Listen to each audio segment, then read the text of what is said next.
Hello, everybody. Welcome to the Late Show and welcome to the channel. This is your host, Young Brando, live from Los Angeles. We are going to talk about watches.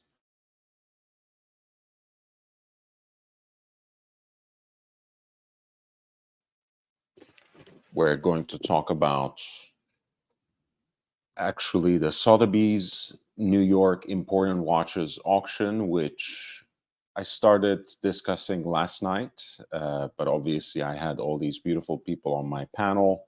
So we talked about watches and just about everything else. It was a lot of fun, but this is an interesting auction because it also includes some very interesting pieces, some one-of-a-kind pieces as well from Sylvester Stallone's watch collection, and that's kind of become a theme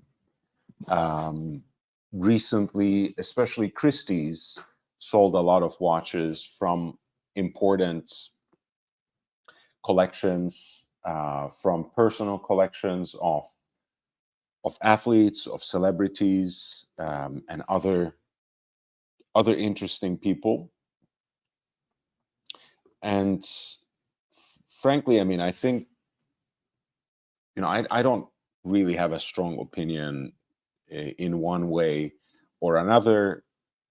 I am not in a position to judge when and exactly why people should be or shouldn't be selling their watches. Um, but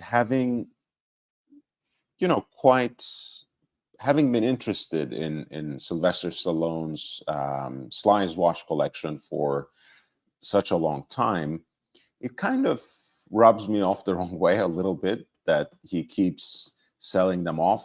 Again, I'm not privy to his personal situation. I do not know why he's selling them, but it's become a theme every few years. He keeps basically flipping some of these pieces. I mean, the Grandmaster chime that's part of this auction that we might get to talk about is one of those pieces. It's even completely sealed as it came out of the Patek manufacturer, never worn, um, even though it comes in a very interesting presentation box that actually has a plaque with Sylvester Stallone's name carved on it. Hey, Memovox, nice to see you. I'm so glad to see you saying hi from the future from Denmark.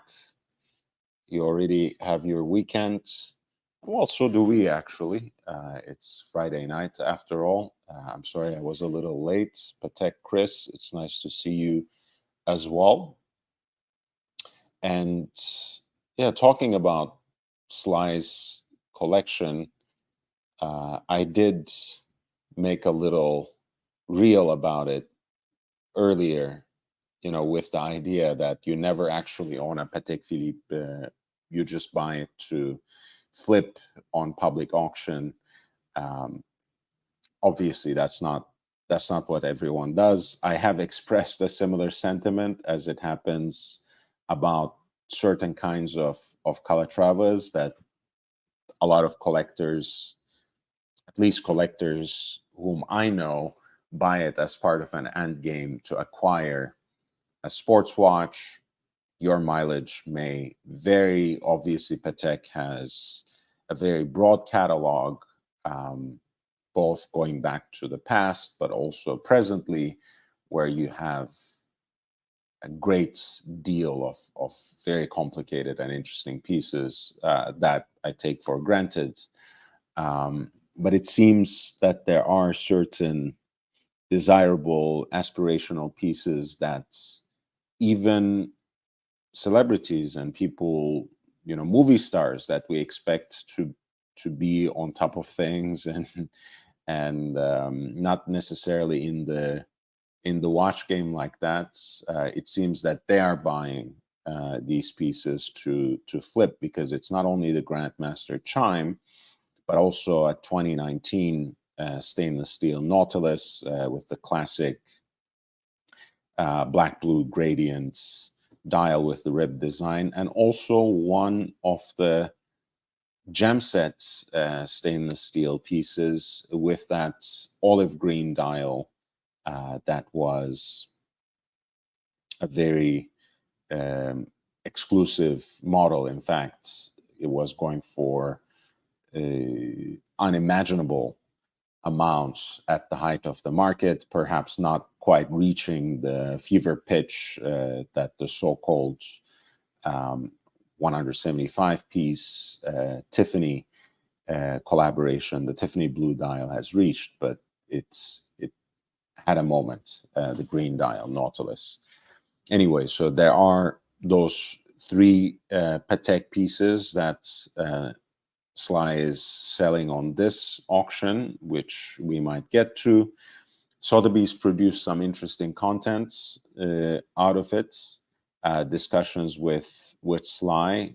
If you want us to watch those videos, please let me know in the chat, maybe with a super chat, and we can kind of watch them together and comment on it, or commentate on it, as people say these days. I like these habits of over conjugation. It's one of my favorite things to do in life. What are your hobbies?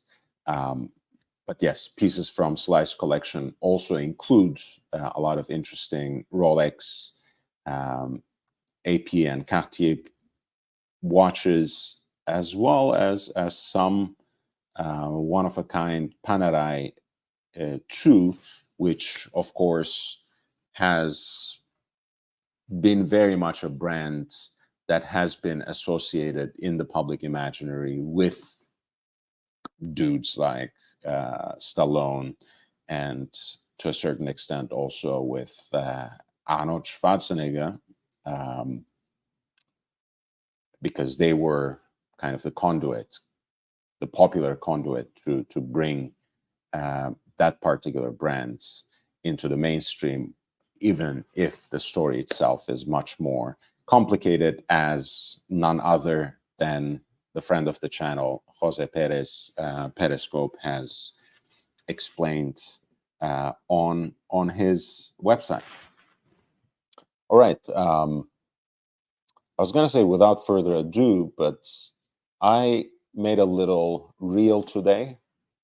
Let me share the Stallone reel first in the chat. I would really appreciate it if you would drop a like on it.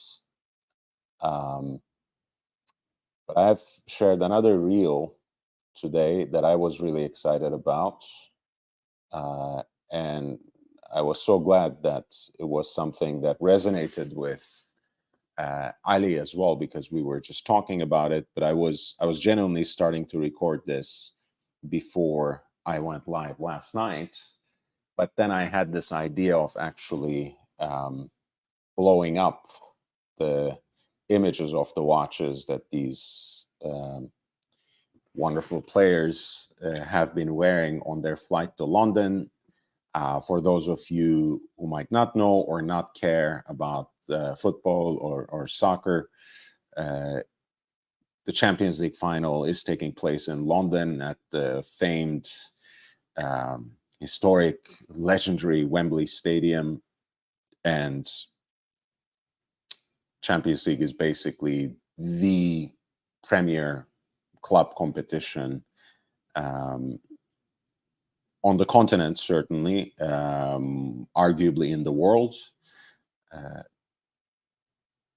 It happens every year, unlike a World Cup, or unlike the European Championship or other continental championships. But that doesn't at all take away from the emotion and draw that it inspires. And Real Madrid, of course, having won it 14 times, is by some distance the most successful team. I think they have won 14 of 16 finals that they have ever played, and the eight most recent finals they have played, they have won. There's a good chance that they might and the 15th, the decimoquinta, as they call it, to their collection. But I was, as always, I was perhaps more interested in the watches. Here you see some of the Brazilian players. Eder Militão is wearing a rainbow Daytona in yellow gold. We just passed. Let's stop right here while we're at it. This is Ferland Mendy, the left back of the team.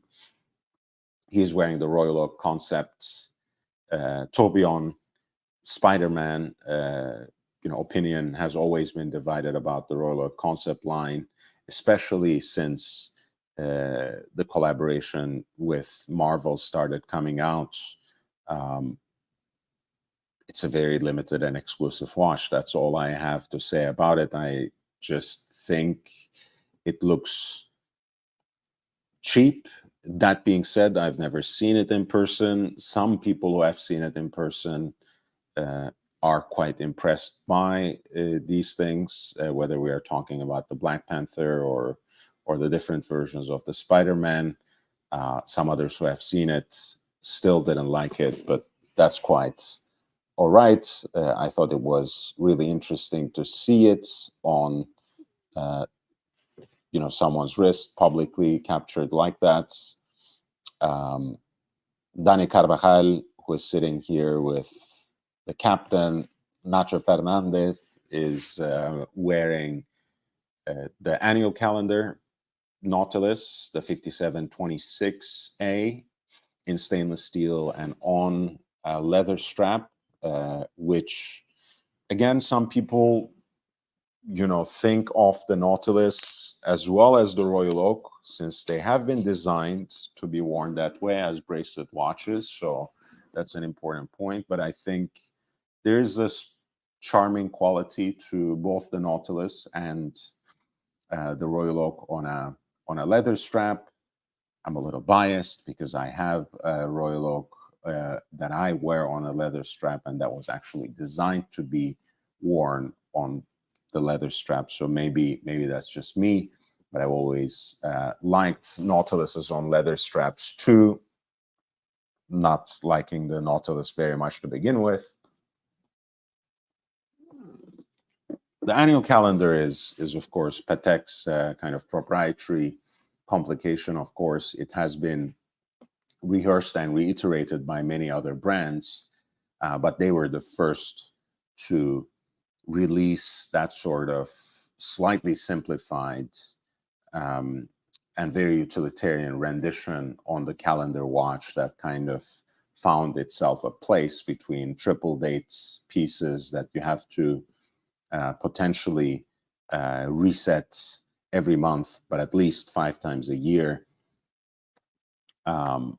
and perpetual calendar pieces, which theoretically should take you into the next century.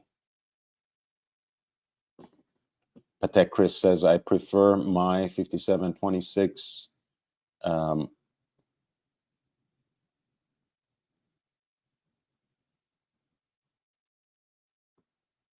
rubber. Okay, I'm confused about this, Memovox. I don't know why you would be unsubscribed by YouTube. You mean unsubscribed, or did your membership get canceled? Because I don't think, I mean, there are all sorts of glitches, but I haven't heard about anything like this. Like you would be unsubscribed from a channel for which you're also a member because the membership didn't renew. I don't know. You're also adding, I haven't canceled my membership from your channel. Not sure what's going on. I don't know. Again, membership is great. I'm doing this now full time, especially starting next week, but I wanted to ease myself in starting yesterday.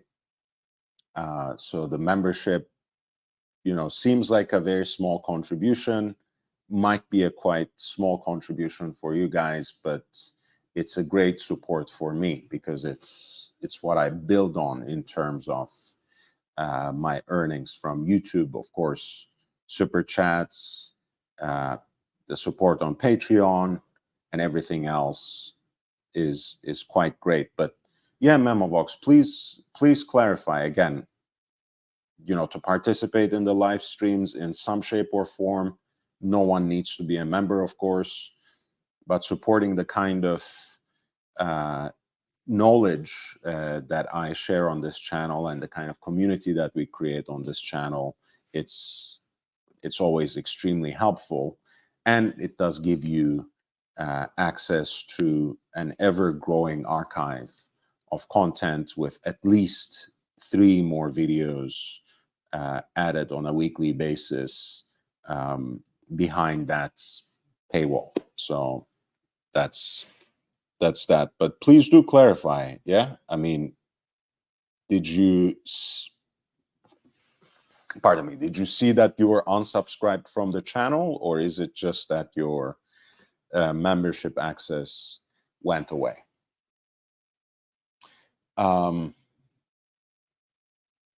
Yeah, honestly, I feel like, the Nautilus annual calendar is a pretty sporty looking watch. I think it would look great on rubber. I thought at least that he was wearing it on a leather strap, and they're kind of suited up, which is not very usual on a regular basis, on a day-to-day basis. But of course, Real Madrid is actually sponsored by Xenia. So on these sorts of official trips, on these big trips, they are suited and booted, so to speak. So with just looks a little better, I think, with a black leather strap in this particular case. But I feel like for most other occasions, I guess it will be even better in rubber. This is Aurélien Tchouameni, who's actually injured and will probably not take part in the final, but still traveled with the team. And I'm glad that he did, because he was wearing one of these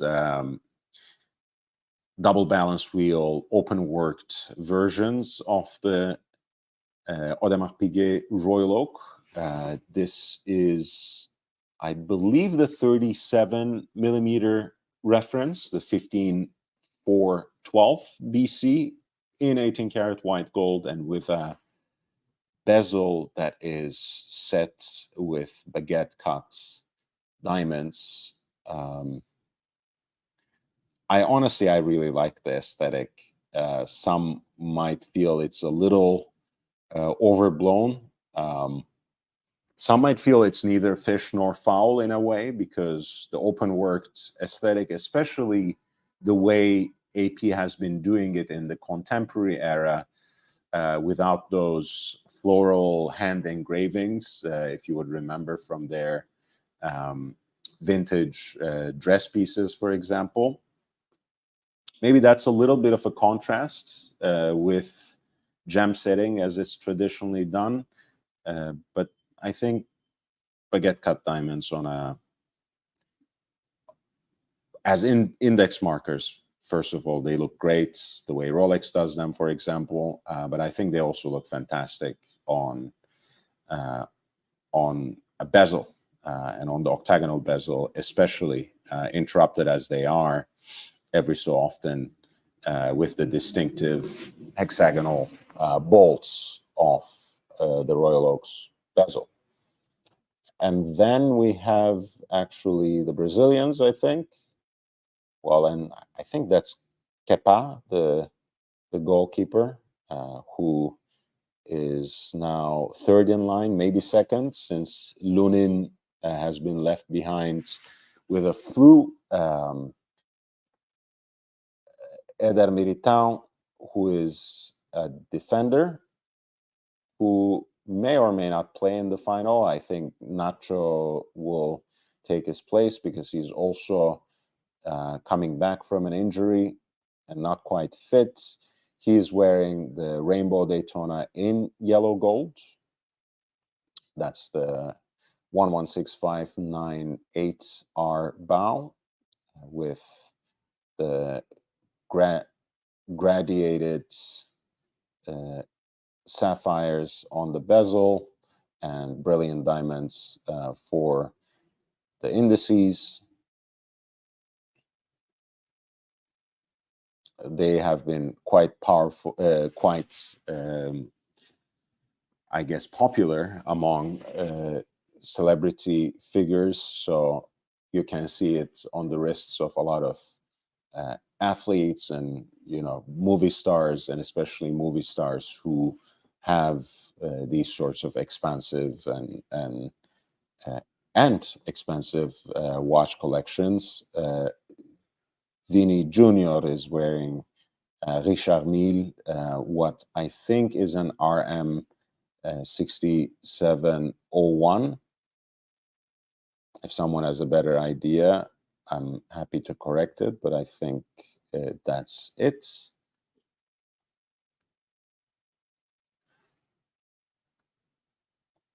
And then, as I was talking about it, Ferran Mendy is wearing the Royal Oak Concept Tourbillon Spider-Man. Again, please do let me know what you think of this kind of content for Instagram. Do you like it? Do you enjoy it? Do you care for it? Should I use the captions? Because a lot of people listen to it or watch it or see it without sound on.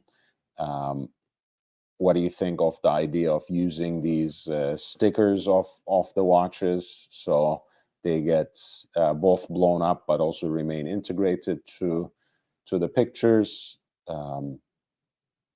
Should I use all of those different things, or would it be too confusing, too much all at once? Let me know in the chat. I really do appreciate your inputs. Hey, Ozzy. Nice to see you, man. By the way, guys, please do hit the like button as soon as you can. I'm sure you'll appreciate the content that I have coming up when we are covering the Important Watches auction by Sotheby's New York, with about 4 days until the live event. We looked at some of the mainstays from Rolex last night before Alireza, Swiss, and our very own Aussie expats came on board.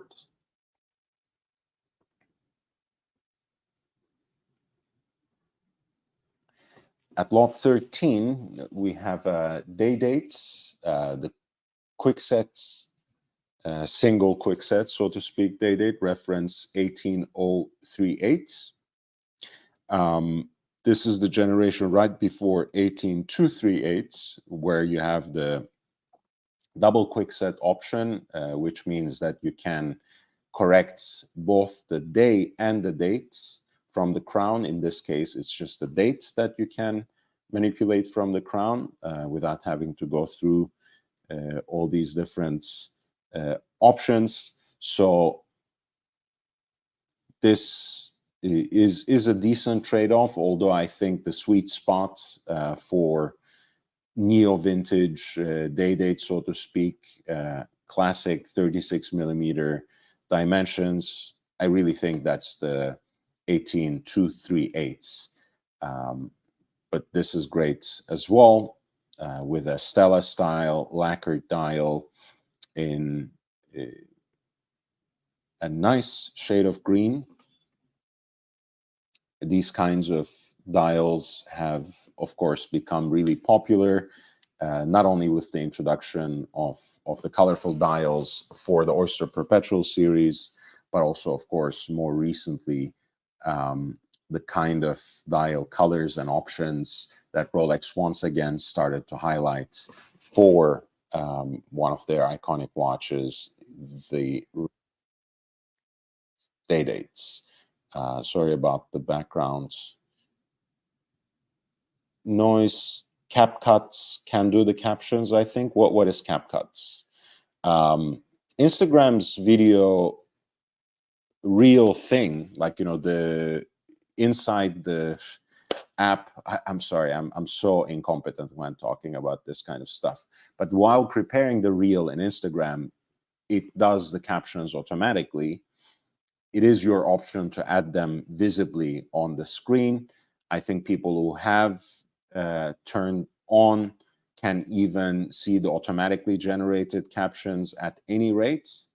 But when you're preparing the video, you actually get to also edit those automatically generated captions and choose a font and placement, etc. for it.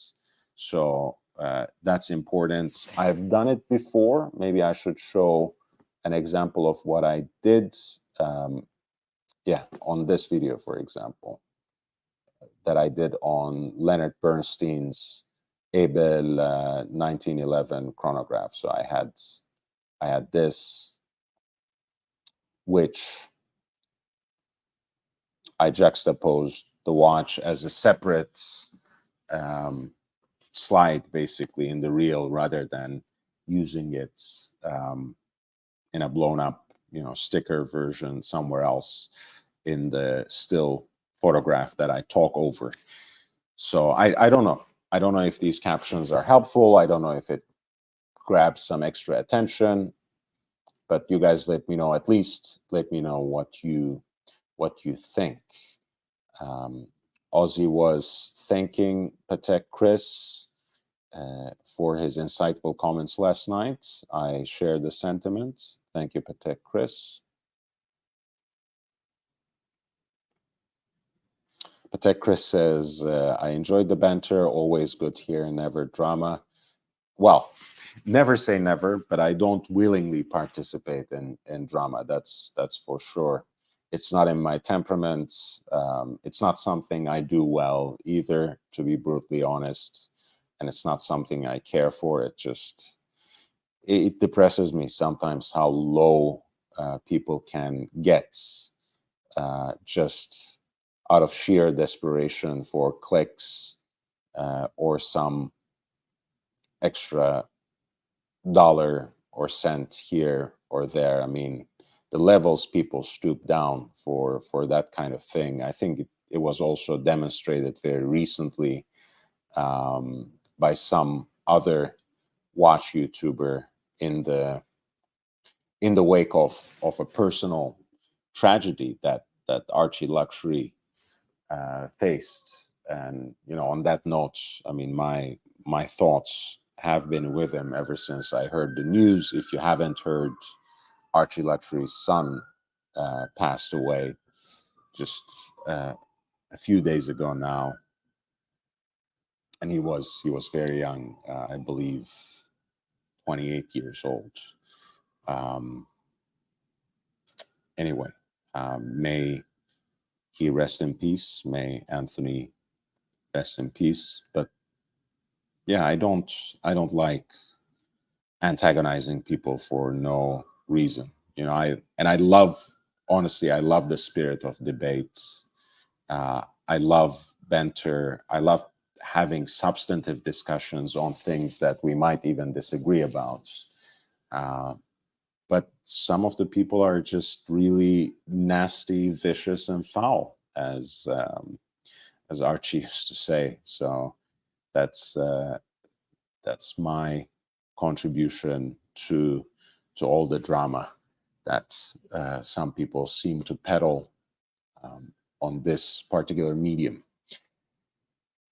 Back to watches. This is lot 13. It's Rolex Day Dates presented here on a leather strap in yellow gold, 18038, single quick set with a, shall we say, mint green Stella dial, lacquered dial, and a Spanish day wheel. This piece has a pre-auction estimate that is set in the range between 30,000 to 50,000 in US dollars.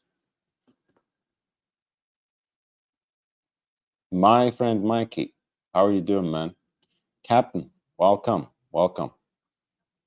Yeah, it should be interesting. I wonder if Sly himself would be there, Captain. You have to tell us all about it.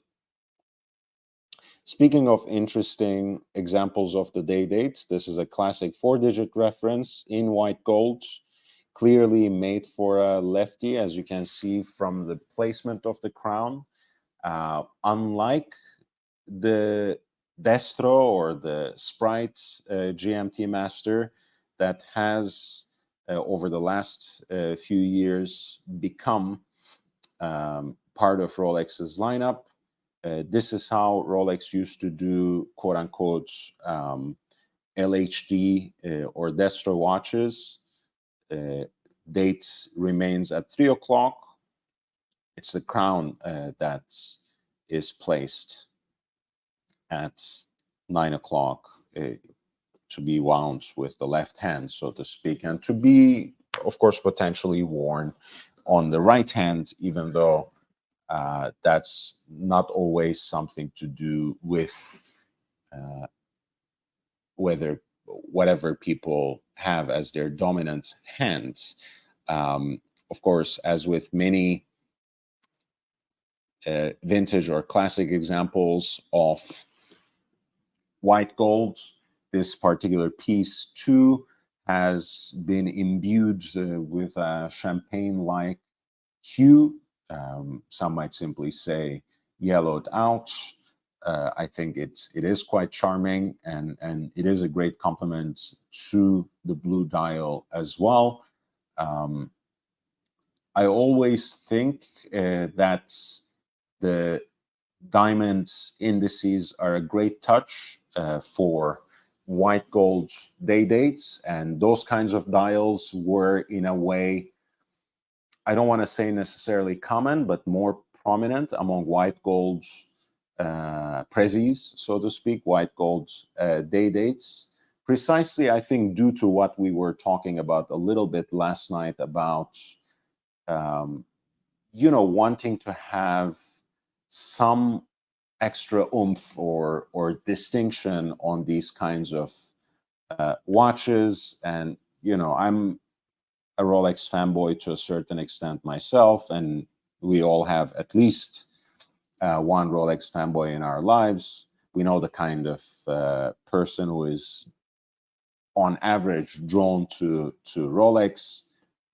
We like showing off in some shape or form. So for a white metal watch that is in precious metal, just that satisfying weight and heft on the wrist may not always be enough. So a lot of times you will see these gem set dials in white gold examples of vintage day dates, to say nothing of platinum day dates, of course.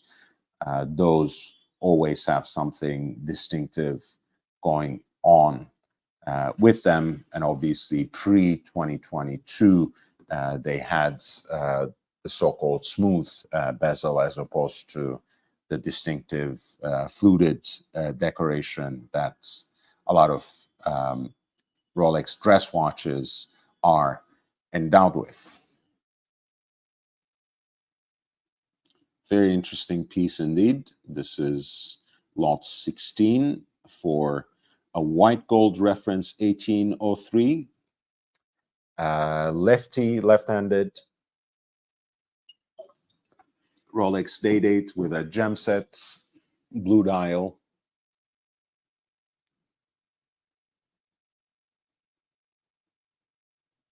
And it has an accordingly ambitious pre-auction estimate between 80,000 to 120,000 US dollars.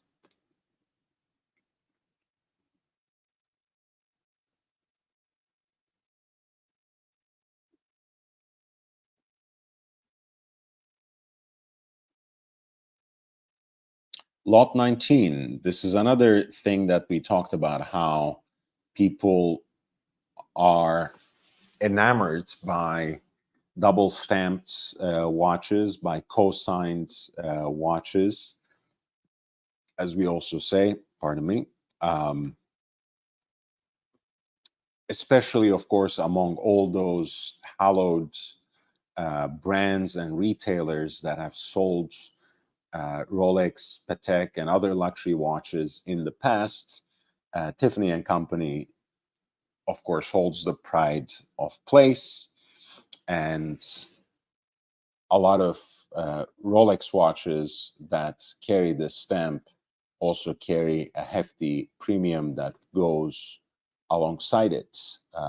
You're looking at an already quite a desirable watch, a reference 6265 in 14 karat yellow gold, as it should be, of course, on a matching oyster bracelet in 14 karat yellow gold.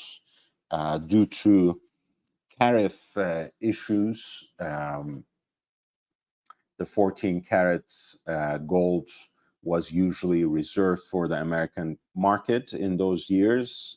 So obviously it makes sense to see it on a watch that was once retailed by Tiffany and Company.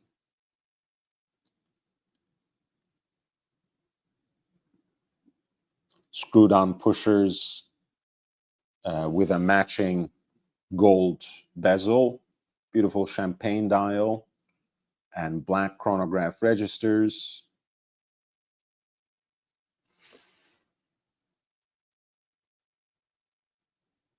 Here's a closer look on the Tiffany signature.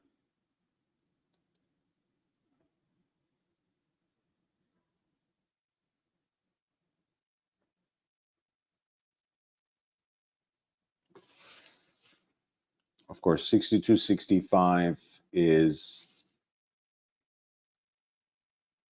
a relatively later version of the hand-wound Daytona. It has some important technical improvements over the earlier original pump pusher versions, namely the oyster case, the screw-down pushers, which of course enhance the waterproofness of the watch, and also the updated caliber Valjoux 727. This is an example that is roughly from around year 1978.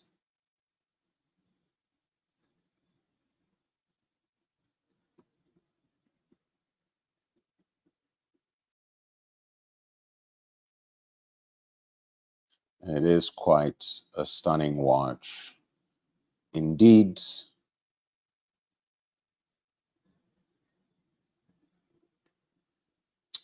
With a breakneck estimated value that is set in the range between 200,000 to 400,000 US dollars. That was lot 19 for a Rolex Cosmograph Daytona reference 6265 in 14 karat yellow gold, once retailed by Tiffany and Company.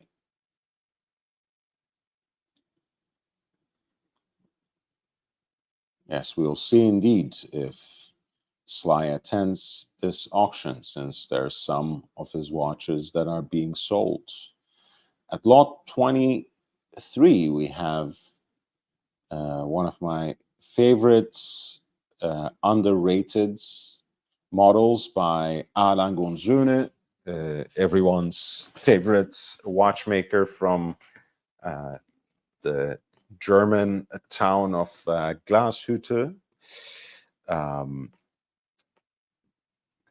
Lange, of course, being part of the Richemont group these days, and having Cartier and Gégé Lecoultre as its siblings, as its sister brands, shies away from making rectangular watches. This is something that has been freely admitted by some of their executives, but I'm a huge fan of both arcade and the cabaret. Whenever I see an example, I'm always quite enchanted by them. I think I like the cabaret a little more as a shaped watch. Um, of course, here you see that beautiful balance of the double guichet big date expression at 12 o'clock and the small seconds, the oversized subdial for small seconds at 6 o'clock.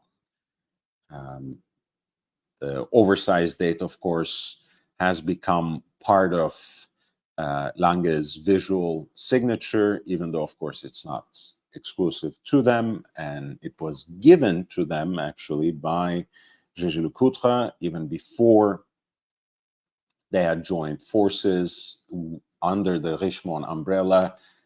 These two, along with IWC, were actually held together, pardon me, by a single group, Les Manufactures Horlogères, LMH, so to speak, with Günther Blümlein at the helm. And the first generations of A. Lange und Söhne movements were based on JLC gear trains. And in fact, the first cadre of A. Lange und Söhne watchmakers completed their training in Schaffhausen, where IWC is headquartered to this day. I, of course, particularly love the movements of this watch, which has been formed and shaped according to the rectangular case, even as it retains, again, that recognizability, that visual signature of an A. Lange und Söhne movement with the distinctive three-quarter plates that takes after classic Saxonian pocket watches, actually.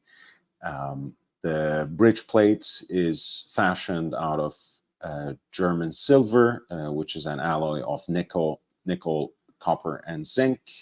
And it's one of the charming aspects, again, of a A. Lange und Söhne watch, because it has the ability to take on patina. So as you see in on this particular watch as well, that bridge over the years takes on this champagne-like hue and ages with your watch. So you have something that takes on this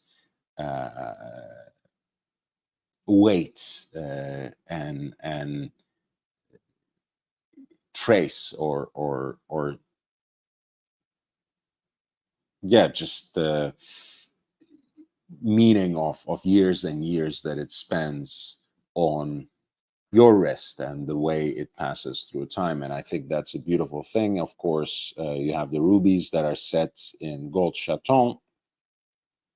You have the swan neck regulator, the heat blued screws, and the freehand engraved balance cock, which is even signed, as much as I can see, by the specific watchmaker who has finished the work right there. This is reference 107031, an A. Lange und Söhne Cabaret from 1997. It happens to be pre-Richemont, thus in 18 karat pink gold, with a very enticing pre-auction estimate that is between $8,000 to $16,000 US at lot 23.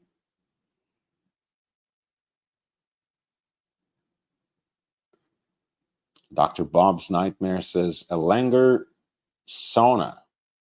Yeah, why not?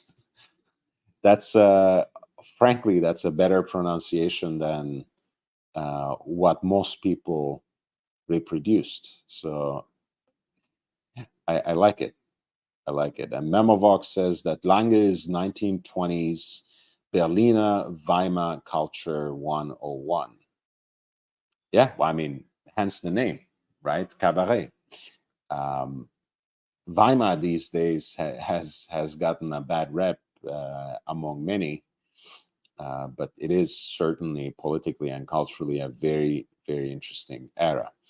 We have back to back many fascinating examples of the Aquanauts, the always popular, evergreen.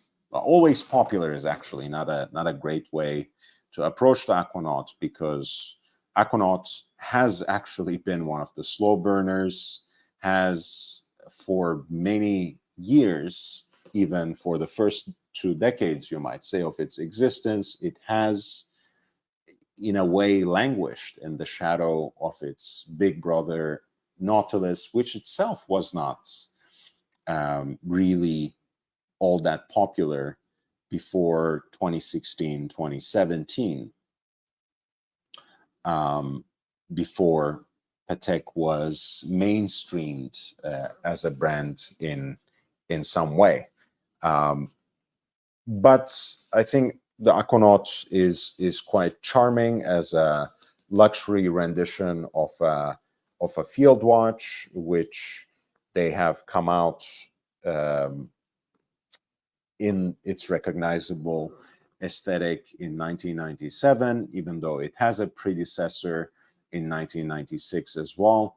But what was initially the grenade dial that was mirrored on the Tropic style rubber strap for this iteration that certainly takes after the porthole shape of the Nautilus. Those visual codes have been set in stone in 1997, including the Arabic numerals, which at the time were quite openly carried a military inspiration. I've talked about the origin story in the past. I will not necessarily recite it here unless there's a special request from the audience. But suffice to say that the watch was actually um, supposed to be a luxurious version of a military watch, of a field watch, a three-hander with sweep center seconds and a date at 3 o'clock, of course, with the 5167. That's idea of rendering the integrated bracelets otherwise was carried one step further. That was for the 10th anniversary of the Aquanauts in 2007. That's when the 5167 was released. So you see how the dial has now become kind of a globescape design, much finer than the initial semi-glossy embossed grenade-like dial pattern. And also, perhaps most importantly, you now have the Tropic strap sitting flush with the case and the lugs. That, of course, inspires some notion of an integrated design. This is a classic stainless steel model that is presented here with its full set of accessories from 2011, box and papers, and the estimated value of the piece is set in the range between 30,000 to 60,000 US dollars.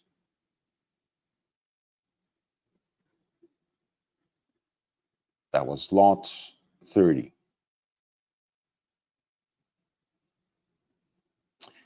things are a little bit back to back here. We have the 5168G. This was a piece released for the 20th anniversary of the Aquanauts. Yet another jumbo, so to speak, because these white gold versions, which took after the so-called prototype, you might say, or the initial run of the Aquanaut that was produced in white gold, the first serially produced Aquanaut in white gold.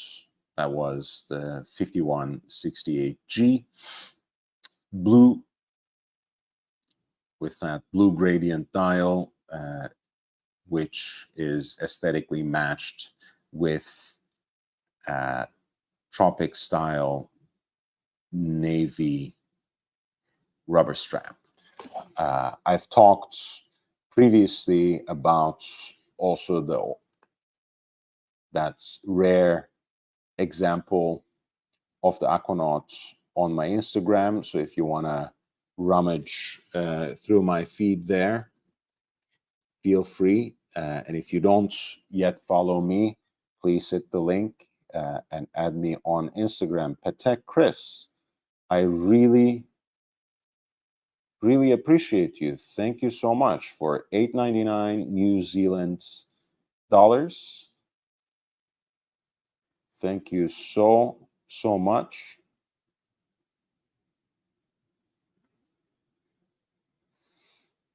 He says he's a great collector who has many Patek pieces in his collection, among others. He lives up to his name. He says, I like the Aquanaut as a palette cleanser watch. Wearing this very watch, the 5168G001, today.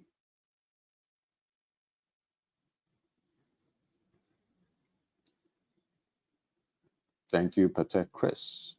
And this is what we were looking at, first released in 2018, with a case diameter scaling a smidge over 42 millimeters, if I'm not mistaken, in white gold,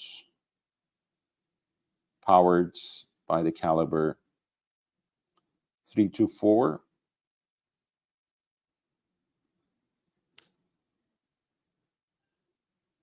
And it's a full set here at lot 31 with an estimated value between 50,000 to 100,000 US dollars. Lot 32 is its close sibling, again a jumbo Aquanaut rendered in white gold, this time with a khaki green dial and the tropic rubber strap that is matched accordingly.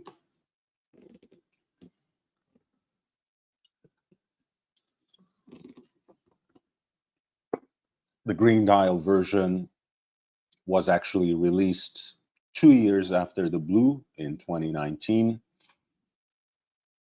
And it's been even more popular. And in fact, you might remember from the second episode of Talking Watches with John Mayer, where he had like 2 spare pieces of this green tropic style strap that he had stashed away because they were very hard to come by. And I think they were actually discontinued by Patek, if I'm not mistaken, or rather they stopped selling them separately through the Ari Stern watch agency in New York. At any rate, that just speaks to the power of the hype that carried this particular watch, this particular iteration of the white gold jumbo Aquanaut with the khaki green dial and the matching green strap. Also full sets at lot 32. And you can see again the power of that desirability, of that aspiration, since this piece has an even larger estimated value than lot 31. Lot 32, which is the 5168G-010 with the khaki green dial. The pre-auction estimate is set in the range between 60,000 to 120,000 in US dollars. JB, also a member of the channel, $4.99. If you can pick only one, anniversary Royal Oak or this, which anniversary? If we are talking about the Jubilee, 14802,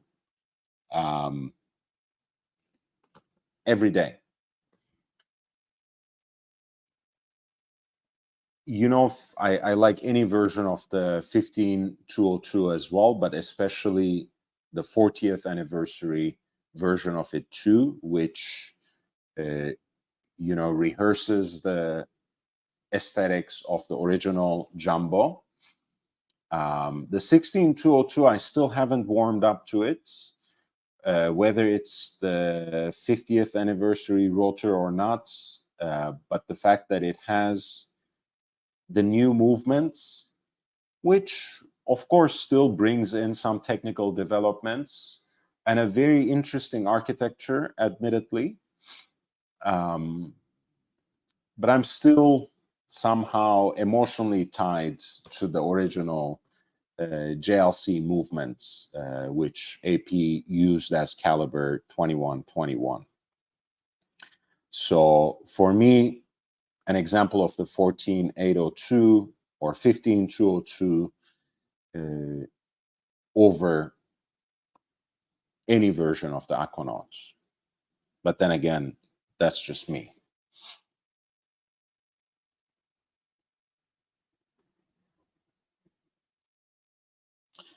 Patek, Chris, I think, is inflaming football rivalry, an NFL rivalry in the chat, because JB is a Buffalo Bills fan.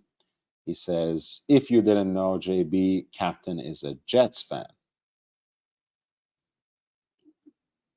It's interesting. Let's see. I don't know. You know, in soccer, some of these rivalries can get really nasty. Again, not knowing much about football, I don't know how these things go. Lot 33 is a complicated Aquanaut, a version of the Aquanaut that has made a lot of fans. The Aquanaut Travel Time, which has been actually discontinued in stainless steel and is now only available either in the pink gold version that you see in front of you, and that is presented as lot 33 in the Sotheby's New York Important Watches auction that's going to take place in about 4 days, and in the newly released white gold version, which also contains the ever popular shades of blue. This pink gold example matches a chocolate brown dial with a similarly colored Tropic rubber strap. And this is a properly dual time watch, which has an extra skeletonized hands. Pardon me, day-night indicators for both local and home time. And Patek's proprietary travel time complication, which you can manipulate by using the pushers at around 9 o'clock by jumping the hour hands back and forth with 1 hour increments. Incidentally, that's a complication that was conceived for Patek by the same person who has brought them the World Time wristwatch, or the World Time complication, Louis Cotier.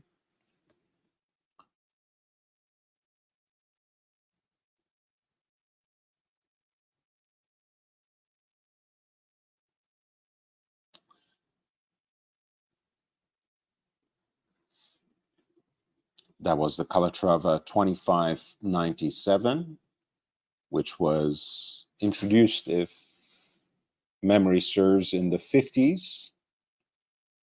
But in this updated form, it's been carried over into the contemporary Patek line, and it's extremely popular, especially in these sorts of sporty renditions as part of the Aquanaut and the Nautilus line.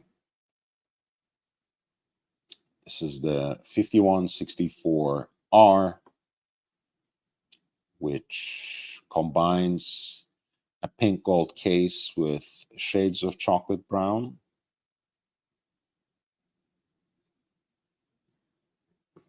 A full set again. There's also a pointer date at 6 o'clock, which I didn't mention. Some might also appreciate the kind of counterbalance that those travel time pushers add to the sight of this case. To the crown guards at 3 o'clock. This piece at lot 33 has an estimated value that is between 70,000 to 100,000 in US dollars. JB says, I can forgive Captain because he's local, but he's rooting for a guy led by a guy that's closer to Social Security than me. JB says, per Google, you can receive Social Security retirement benefits as early as age 62. All right.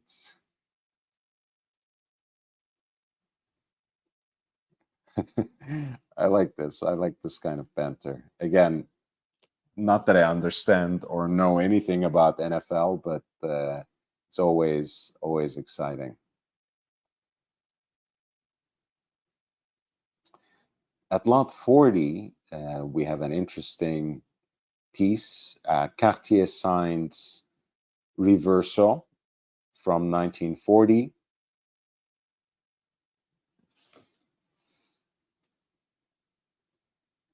Of course, the collaboration between Cartier and JLC, again, is quite time-honored.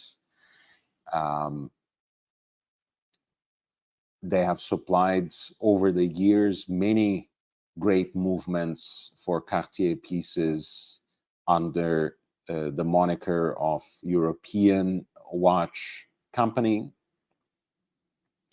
This is stainless steel Reverso with nicely stylized Art Deco Arabic numerals.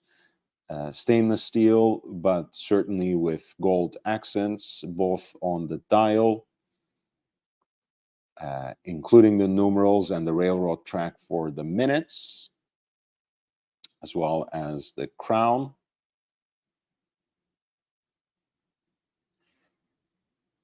The dimensions of the case are actually quite classical, 24 by 40.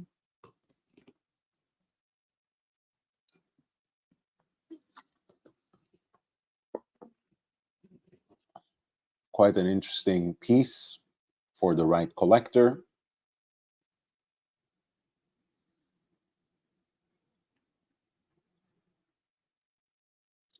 This is lots 40 from around 1940. A Cartier signed Reverso, the reversible rectangular wristwatch, here in stainless steel, and with pre-auction estimates between 10,000 and 20,000 in US dollars. Let me know if you can hear me clearly, by the way.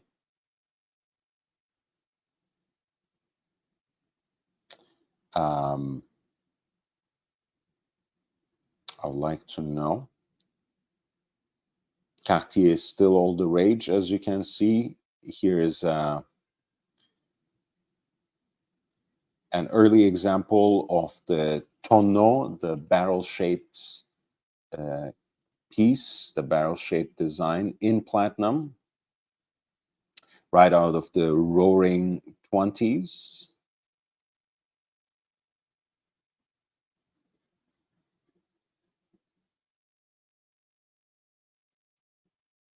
It's actually, I think, platinum case and gold lugs with elongated Roman numerals, railroad track for the minutes, and Breguet-styled hands.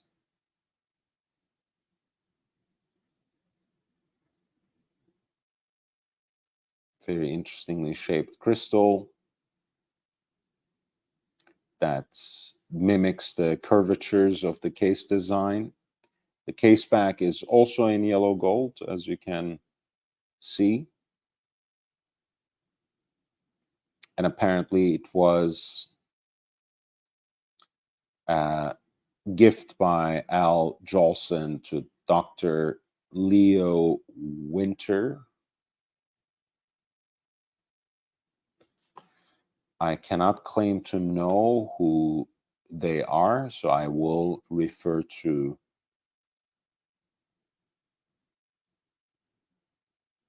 the catalog note or catalog essay. Al Jolson apparently is a jazz singer, and Dr. Leo Winter is a dentist. A dentist to the stars, apparently, at his time. But here's an interesting souvenir of the Roaring 20s from the US, Cartier Tonneau in platinum and with yellow gold elements. This is lot 41 with a relatively conservative estimate that is set between 8,000 to 16,000 US dollars. JB says, I'm on the hunt for CPCP investment grades, full sets.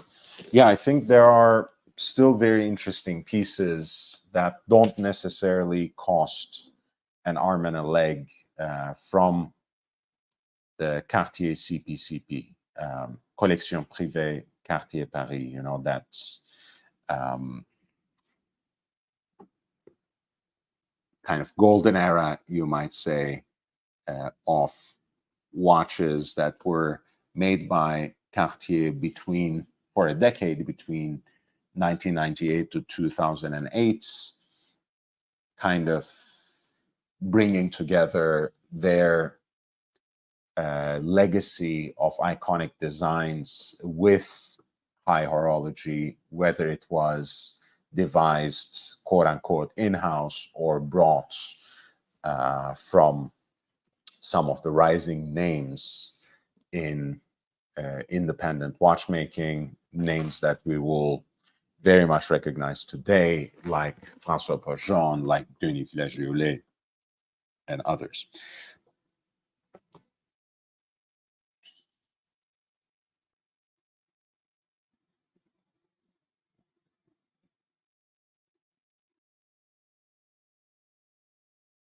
Dr. Bob's Nightmare says Al Jolson was famous for his black face. Interesting. Maybe that's why they're selling. The current environment is not healthy for Al Jolson memorabilia. Well, incidentally, at least in the horological world, it is very much the right environment for any significant and even honest examples of vintage shaped Cartier pieces. In platinum especially, I feel lot 41 will sell multiple times the estimated value established here.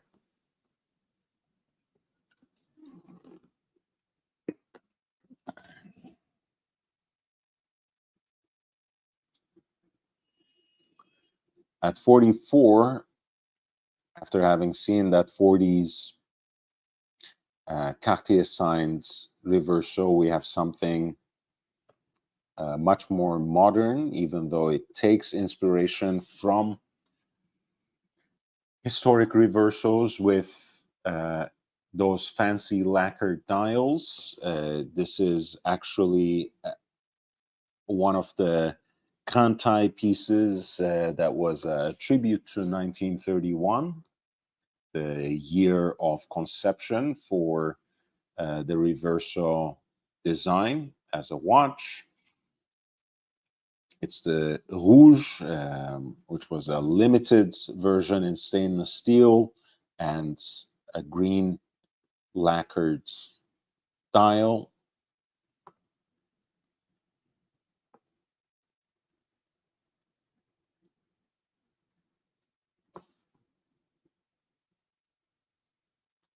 I think it was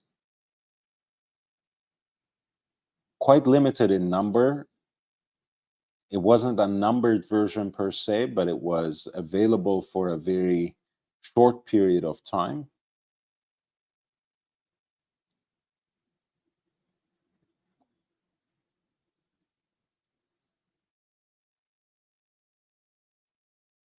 And I think it was celebrating the opening of the Milan boutique for Jaeger-LeCoultre.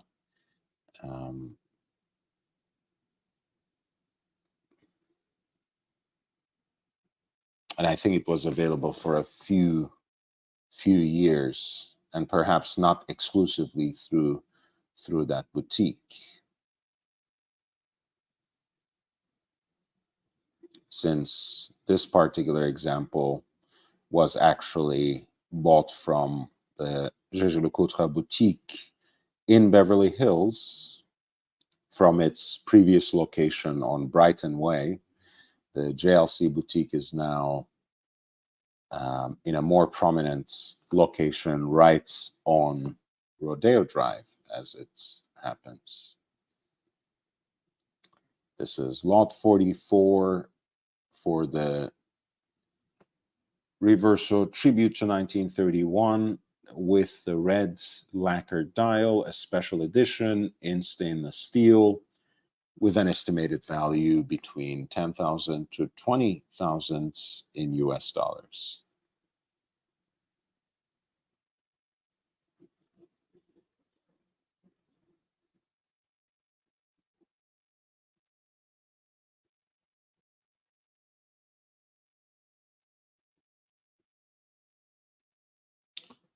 Yeah, George Kramer used to be, wow, the late George Kramer used to be one of the foremost experts, if not the foremost expert on vintage Cartier pieces, vintage Cartier watches.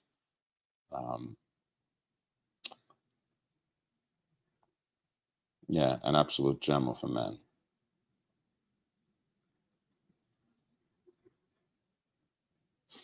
Dr. Bob is not a fan of this particular watch, a member of the channel with the red dial. This one really looks like a seatbelt buckle. You mean this watch, Captain? I think it was introduced in 2011 and was available for a few years, maybe until 2015 or something like that. But for not much longer.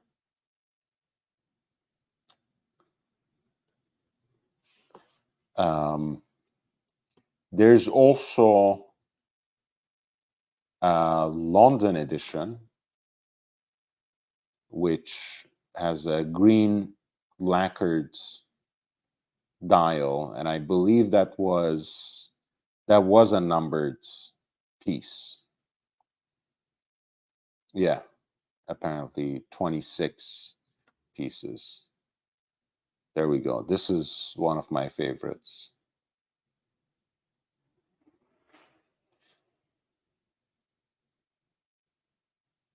Beautiful engraving on the case back too. And of course, very appropriate for for a London edition reverso.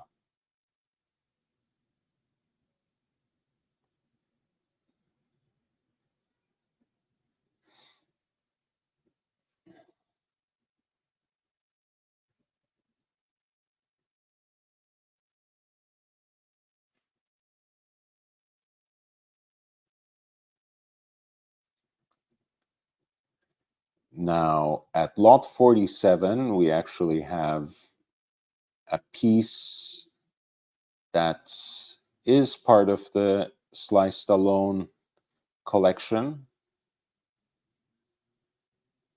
This is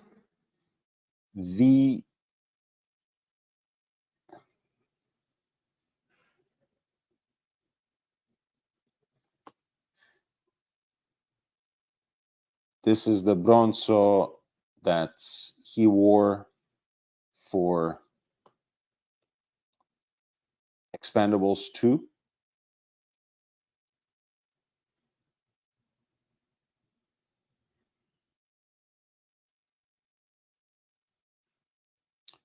Bronze case, green dial, 47 millimeters in diameter. It apparently comes with a number of special items like this particular strap, 2 signed posters of the movie,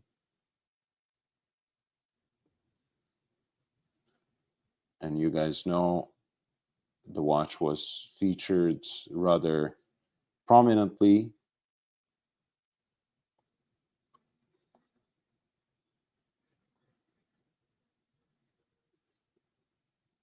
The case back is in titanium. The watch has very obviously been worn and patinated accordingly.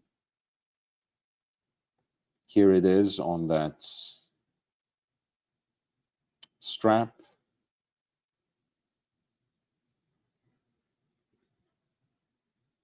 There's also a personally signed handwritten note from Sly Stallone himself.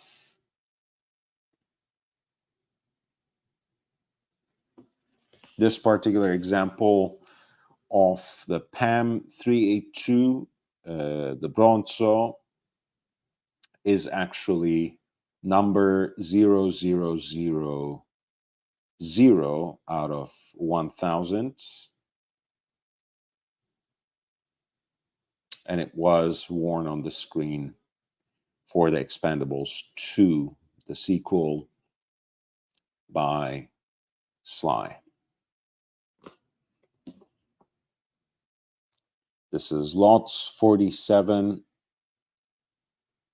The piece has an estimated value between 30,000 to 60,000 in US dollars.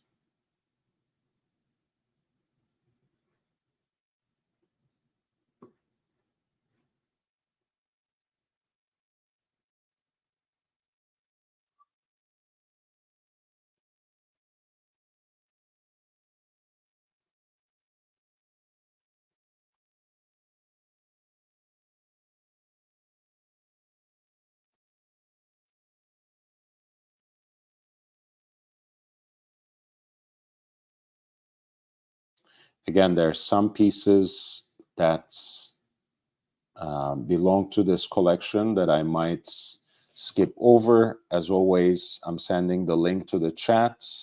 If you want me to highlight any particular lots, whether they were owned by Sly Stallone or not, please feel free to let me know.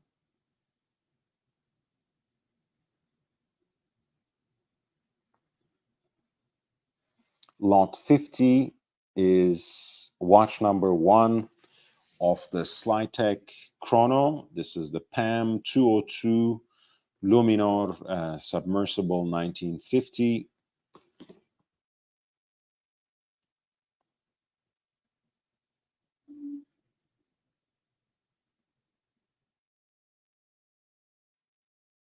Titanium on the rubber strap.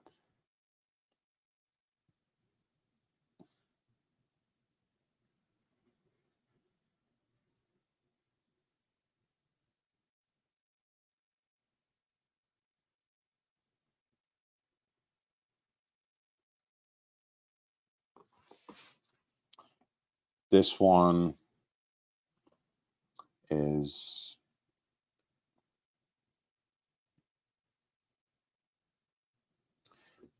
seemingly a full set,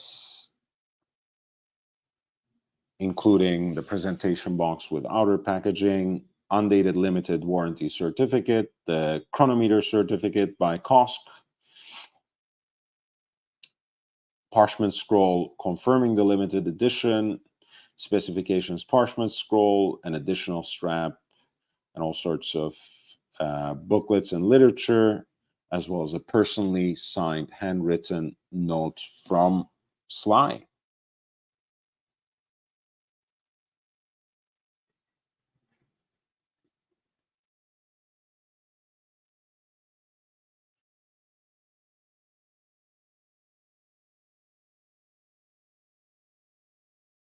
This piece has a pre-auction estimate that is set between 6,000 to 12,000 in US dollars. Lot number 50 for the Luminor submersible 1950 Slytech Chrono.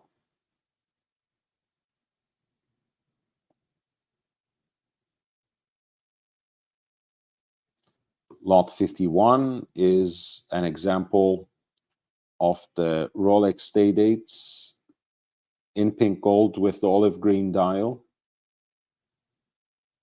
with his name engraved on the case back, with the Sly engraved on the case back.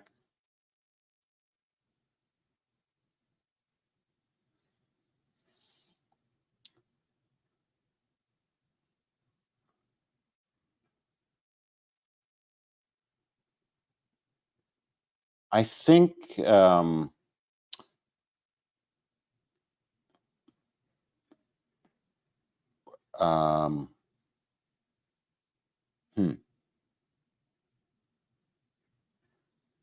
was this the Slytech worn in daylight?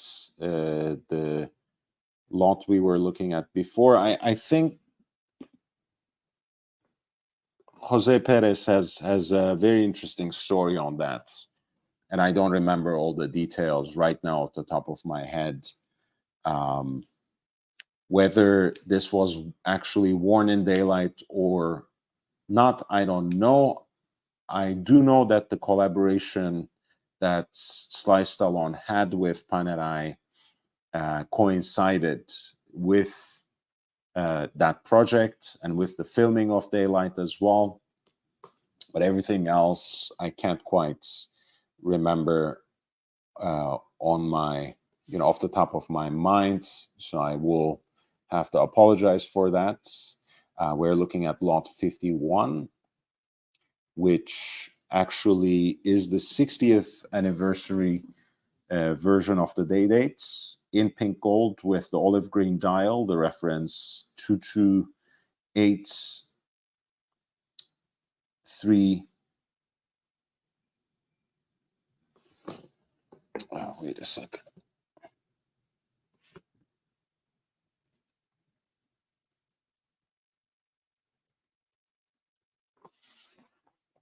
Two two eight three.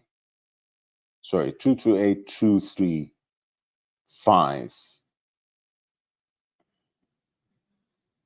in Everose with the olive green dial. This one has Sly engraved on the case back,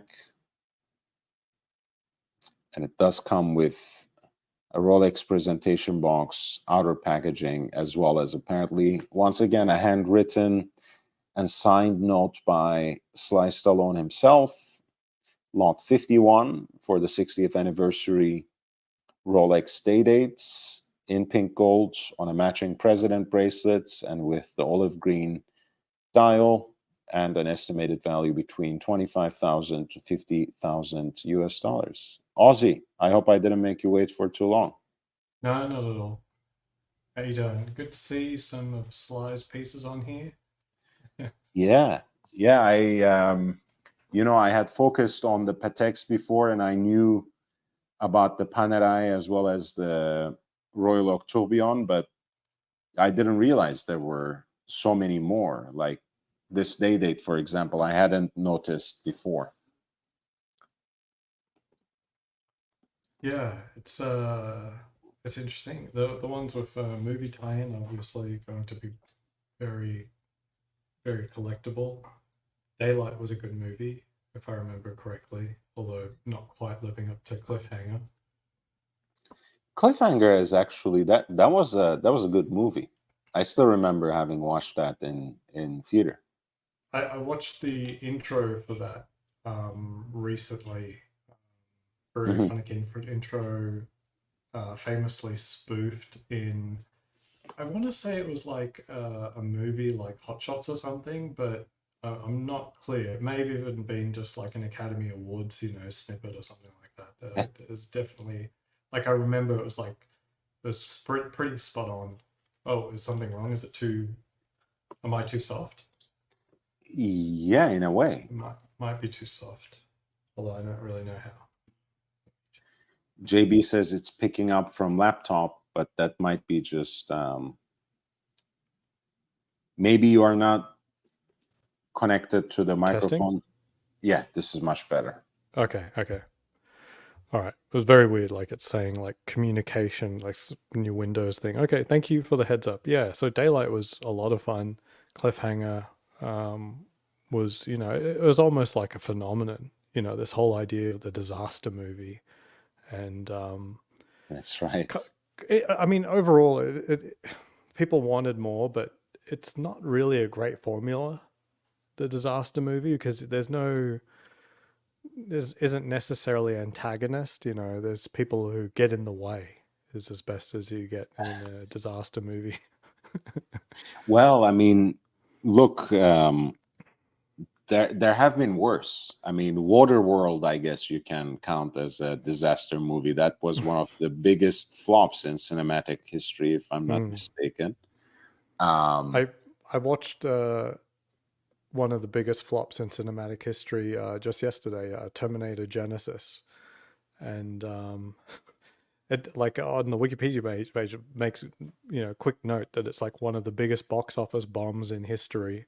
mhm. And I went through. It's like, oh, okay, one of. So I was like, there's a list somewhere. And it was really interesting to see the list of movies that were particularly bomby. Not all of them were that obvious to me.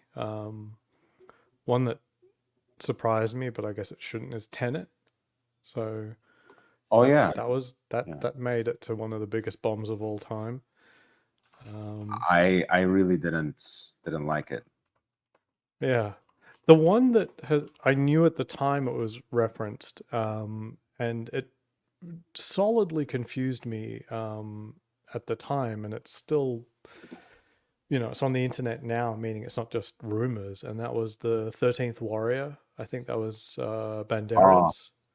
yeah, it was Antonio It, Banderas. it was it wasn't a terrible movie if I recall, but it was also not a movie that would have struck me as having a budget enough to have resulted in a huge bomb. But you look at the budget, and sure enough, it's like over $100 million. It costs more than Terminator 2, and it's just like there's a bunch of horses in it. I mean, how did this cost that much money? Um, well, I mean, I don't know how much of it is Banderas, but I don't know if you remember that moment. He was hot commodity in Hollywood at a certain point. Right, he took the Um, money. Is that what, this is like a $40 million payday for it? I'm sure it was a big payday, so that's why I didn't want to exaggerate it. I'm not saying that half of that was his rate or something, but I'm Yeah. sure that played a part in it. It's, you remember, it's, of course, it's based on this, I guess you can say, medieval, like miraculous story of travels that comes from the Arabic tradition, but it's Hmm. officially, I think, bought from Michael Crichton's novel as Oh, well Michael of Crichton. it. Okay, it's going to be expensive Oh, after some Crichton, is that successful how you movie. pronounce Yeah. it?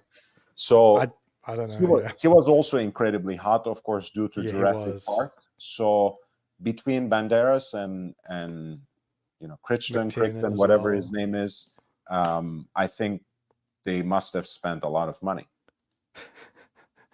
So yeah, looking at it, production budget was 100 to 160 million dollars, which, I mean, Terminator 2 was like, I think, 90 million. It's still kind of baffling, but I guess, I mean, Schwarzenegger was a big character at the time. Yeah. Um, but yeah, there's a lot of like stuff in here that, some that I knew, and some that I knew that still baffle me, and then others that's like, yeah, that was a huge mistake. Yeah. You sorry, you posted the list. I wanted to share that list of the biggest box office flops as highlighted by Aussie Expat. Yeah, the 13th. Yeah, Oof, 100 to 160 million potentially. yeah. Wow. So it's normal, but this doesn't seem to be ranked in any particular way. So if you go to the almost the fully right column, the adjusted for inflation column, there's a way to rank it properly, and then one more. That's it. So Ooh. inflation adjusted, it isn't necessarily the 13th Warrior, but there's a lot of the budget that isn't disclosed. But yeah, we've got some bombs in there. The Lone Ranger, how they spent that much money on that movie is kind of crazy. I guess Johnny Depp was just too hot. Um, uh, yeah, it's just, and Johnny Depp, he was just like a sidekick. It wasn't even. I kind of, I mean, I can't say I love that movie, but I still remember that particular scene from 13th Warrior when, they're kind of talking in gibberish that he doesn't understand, like around campfire. Mhm. And at some point, the Banderas character who plays the traveler, right, Im Fadlan, he starts listening intently and he starts kind of absorbing their language, and suddenly, miraculously, Mhm. starts understanding their language, and he figures that they're cursing his mom, and he responds, etc. It was very funny. Um, but yeah, I kind of like that movie, even though that's the only thing I remember about it. Yeah, I remember it sort of ranked as a slightly above average movie, but not like, it didn't strike me as expensive nor like worthy of a huge bomb. Yeah. Most of the movies on this list are pretty like, I barely knew them. Um, One well deserving is Milan. It's a little bit further down, but like, they remade Milan, and they turned it from a movie that really, like, the original cartoon really made you sort of like hate government, hate war. Because I mean, the only reason she was joining in the war was to save her dad from getting killed. It was basically Mhm. certain death, so she's sacrificing herself for the family to keep her dad or granddad from going. And that's the premise of the story, like saving your family from the draft. And then, like, this movie turns it into, yeah, China number one, empire. It's just like, Yeah. how did you get that from a story of just, family drama and sacrifice, to like, yes, sorcery powers and empire for China. It's just wild. Well, Yeah, Disney deserves hate for that. pandering for art in general is, like, I mean, I understand patronage, right? That Hmm. you sometimes need not sometimes, you almost always need capital to produce works of art, right? That's the whole history of it, more or less. But when you pander in advance to an audience that you think Hmm. as this demonstrates, people are not stupid, right? It's hard Just to because imagine you're who it's pandering, for.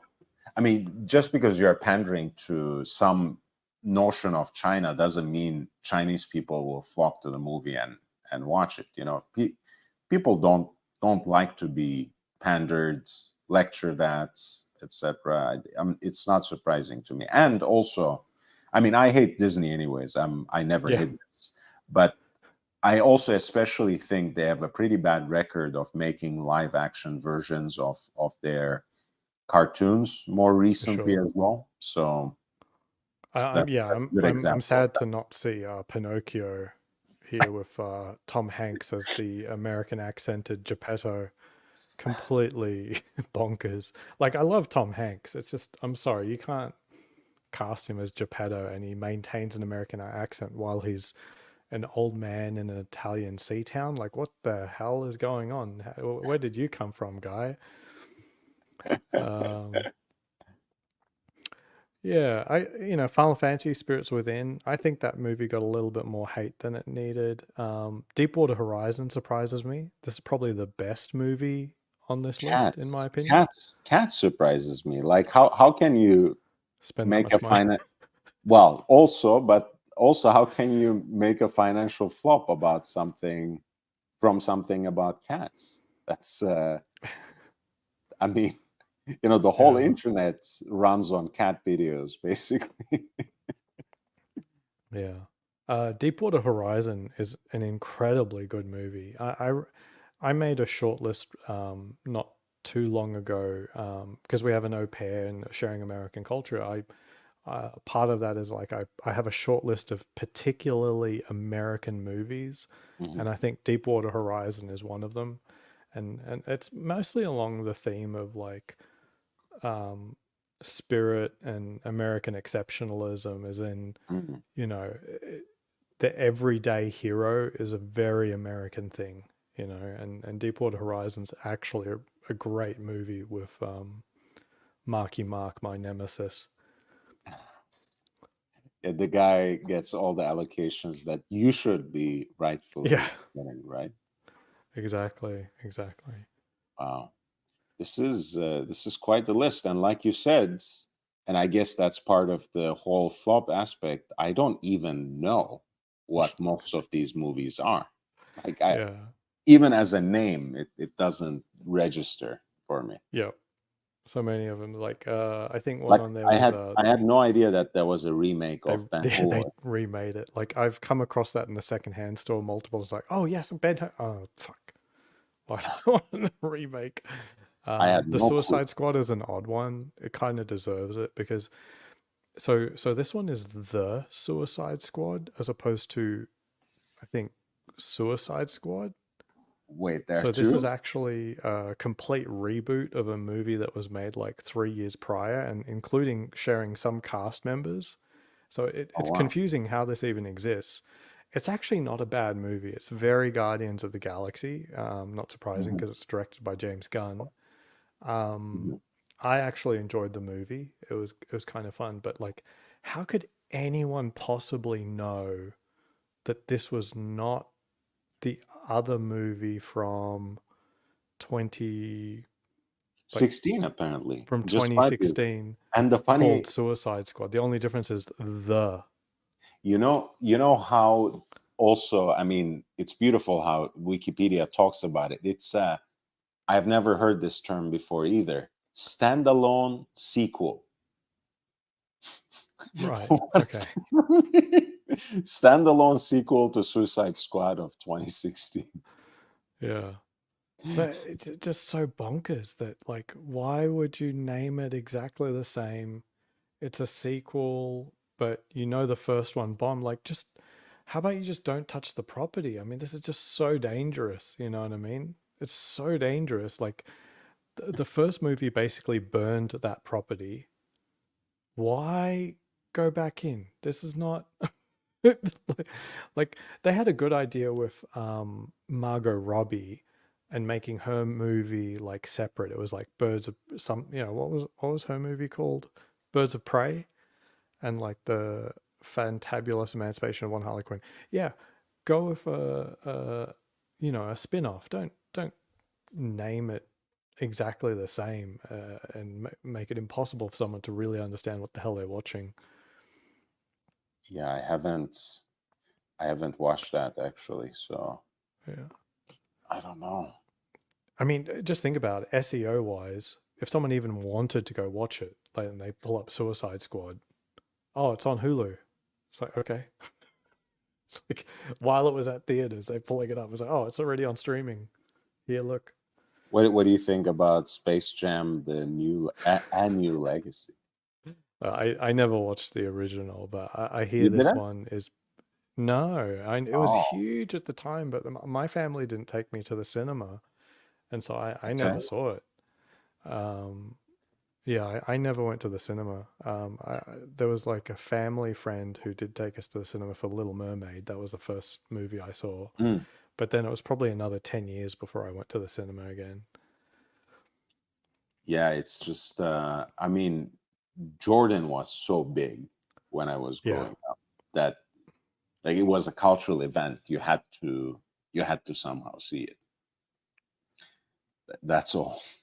Yeah. Um, I mean, again, all due respect to the great athletes of the present, but I don't think LeBron James, whether he's a better player or not, and it's not a game that I actually understand, um, he's just not. He will never be the kind of star that Jordan is. I mean, it's the expression, right? Michael Jordan of X, Right. right? If you have made that a term, you know, you're on quite another level. Yeah. Not much else here. I mean, there's a lot of ones that deserve it. A few underrated ones. Speed Racer is one of my favorites, and that's on here. Um, Mm, what is that? little Speed Racer. Yeah, Basically, this was made by the Wachowski brothers after the Matrix movie. So this was their first movie out, um, interesting. the first in a long line of bombs. Um, but just visually, this movie like is completely groundbreaking. Like it sort of blends this idea of live action and cartoon in the way that the shots are framed and transitioned Okay. from. So basically, all the shots look like they were composed on a 2D cell. So they do things that don't make sense in 3D, but only make sense because it's a 2D plane. So it's very, very interesting. And the way they also did the cars is very interesting as well. My understanding is that they had like simulator rigs where they actually had Mhm. to sort of like drive the cars sort of thing, and then it would shunt them around and stuff like that. So it's a pretty exciting movie. I mean, Mm. the cars are moving faster than the planes are moving in Top Gun Maverick. They're moving at multiples of the speed of sound, while fighter jets are usually traveling significantly under the speed of sound. So yeah, it's a pretty cool movie just from a pure action perspective. Yeah. I mean Yeah, that I'd that's love to the get a copy of Speed Racer. I've been looking for Blu-rays for a long time, but there's only like one copy of terrible sound. ah okay. I tried to watch Ballistic X versus Sever. It's What is unwatchable. this? Like, I mean, it was What is Banderas this? and Lucy Liu. I mean, like that's just like hot stuff. But the the writing was just it's as if like a 13-year-old was just trying to be cool. It's like, what if I had cool spies and stuff? And it's just so childish. That's how you would describe that script Yeah. written by a excited teenager, basically. Yeah, it's just an excited teenager Amazing. trying to make it like the coolest movie ever. It's like, oh, my main characters. It's like like that's that's that's how this works. It's like, wait, why do you want to see this? Because they're really cool. Amazing. Hey, Chronicles of Riddick was actually a good movie. Man, that bombed pretty hard. The Mummy deserved it. Um, Wow. yeah, yeah, and then a whole bunch of movies. Oh, look, Alexander. So if you scroll down a bit, we'll get to Alexander. As in Alexander the Great, yeah. Yeah, so this deserved it. 100% theatrical cut absolutely deserved it. I mean, at the time, um, Oliver Stone was hot. He was super hot. He could do anything he wanted to do. Jolie was super hot. Um, Colin Farrell was crazy hot. And it just seemed like a match made in heaven. Like, this is a movie that Stone always wanted to make.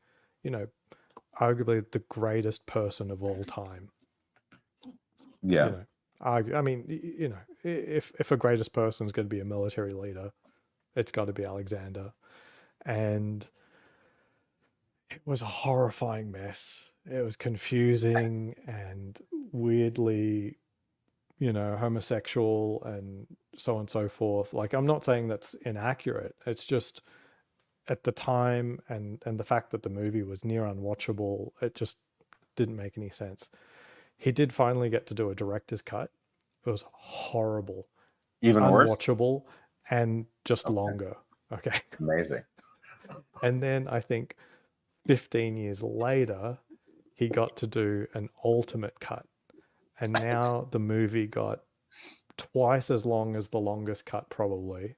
Now sitting at about 5 hours, split over two Blu-rays. Amazing. So you Wow. watch it over the course of 2 nights with an intermission. And you know what? One of the best biopics I've ever seen in my life. And it didn't feel like it was longer than 2 hours.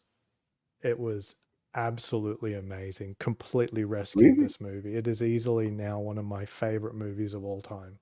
So it Wow. went from like just horrifying, even more horrifying, and there's like, oh, he made an even longer one. Okay, that's is that like that's not no, it was fantastic. And Val Kilmer as Alexander's dad, just phenomenal, just incredible performances all around, and the story was completely Interesting. captivating. Jared Leto as Alexander's lover, um, absolutely amazing. It's a real story of how you can just lose the trust of everyone around you and you get sort of just caught up in just being insensitive, like, you know, just too much Leto, ambition. Leto is a great actor. I think the only role that I really didn't like him was Joker, but he's really, hashing it out there against some greats, you can say for that genre especially. Hmm. But I've always really liked him as an actor. So I should watch this at some point. Yeah. Maybe not the 5 hour cut, No, but no, no. you're That's the saying only you're one that saying actually works. okay, all right. It's the Well, only one that actually works. how am I going to find it? I don't even have Blu-ray. Is it available in any other format? That's a good question. I have to. Geez, I don't even know. And it's called the Ultimate Cut. Is that what it's called? It was something. Let me see. Alexander revisited the final cut. Yeah. Oh, Yeah. Like, amazing. yeah. But yeah, as I said, like, take some, like, he had two stabs at this. Like, thank God on the second it actually worked out. I mean, rescuing this movie, you know, decades after its release, just amazing. How And how it did really was the downfall of Oliver Stone for me. Like, I was just so devout Oliver Stone up uh, until this movie, and then I'm like, okay. I better be careful about what he produces next. Like, this was unwatchable. He's no genius here. this is very interesting that not that it was a flop, but that like around year 2000 they spent almost $100 million on a live action slash animated adventure with the beloved characters Rocky and Bullwinkle. I know. They probably spent like $20,000 on all of the previous content combined for Rocky and Bullwinkle. It wasn't the most amazing animation. Um, but I like the cartoon. I never watched this movie, but I did like the cartoon. I don't have any hatred towards it, but how can they possibly have spent at least $76 million on a movie like that? Like, where do they find so much money? In this And case, for it's what? going to be like every scene is CGI, so it's just going to be expensive. But yeah, Wow. it's the ones where they don't even need special effects that confuse me, like Hard Rain, like that, or even K-19 Widowmaker. Why isn't that a submarine movie? Why does that cost money? It's like you're in the submarine. You get miniatures and torpedoes like through the water. It's like, why is that costing money? Uh, So they do have a DVD version of the final cut of Alexander, and uh-huh. it's 2 discs. Okay, not Blu-ray necessarily, but DVD. Oh wow, yeah, yeah. I on no, there's definitely a Blu-ray because I mean that's what I've got it on. But Yeah. yeah, maybe you can't even buy it anymore. It's not the first time. See, that's why I like to buy these things because it they don't they don't necessarily last forever. Like the print runs of Blu-rays, they're not that abundant. Yeah, Jesus Christ, Amazon, you can't. Oh yeah, okay, okay, yeah. There's a Blu-ray. There's a Blu-ray. Hmm. $19. I got it for like $2. Wow. There's Th- nine. Sorry, go ahead. no, no, go ahead. I was just marveling again, like a 1988 movie, The Adventures of Baron Munchausen, from yeah, $46.6 million. Yeah, Like, where does this money go?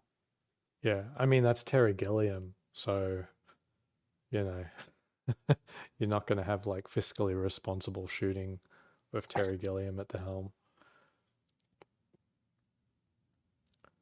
Yeah, the Man from Uncle losing money, that's a surprise to me because that's a pretty good popcorn movie with very lovable characters and in the genre, Mhm. relatively good spy movie. Like if this was, it's not a rip off of Bond. Like there's two main protagonists basically, but if this was a Bond movie, it'd rate as like number two or three for many Mm, people. I think like across the board, like it's a little bit too much fun to be most people's number one.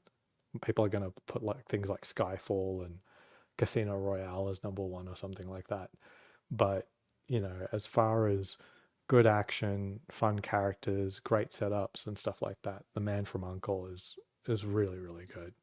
And Alicia Vikander in this is particularly hot. she is, yeah, she's in general, I think, quite quite hot. Yeah. Interesting list. This was, Yeah. yeah, I Yeah, wasn't. it's surprising. It's not like there's like a lot of movies in there that you're like, yeah, oh my God, like how that, because I mean, did you even notice whether or not Waterworld was on the list? No, it wasn't, I think.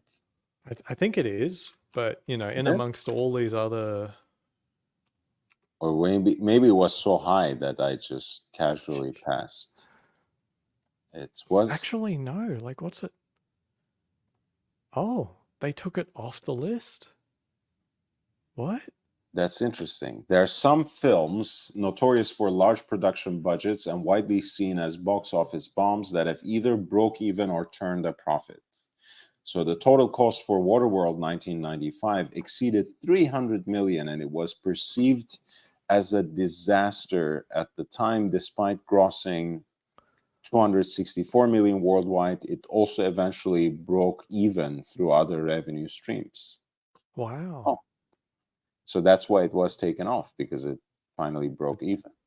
yeah, See? it just wasn't actually a huge bomb. Yeah, interesting. Like as I said, like I half expected a similar story for the 13th Warrior. Like, oh, okay, it was hugely considered a box office bomb at the time, but if you actually look at the numbers, they didn't spend that much money on it, and blah blah blah. But nah, 13th Warrior is still up near the top.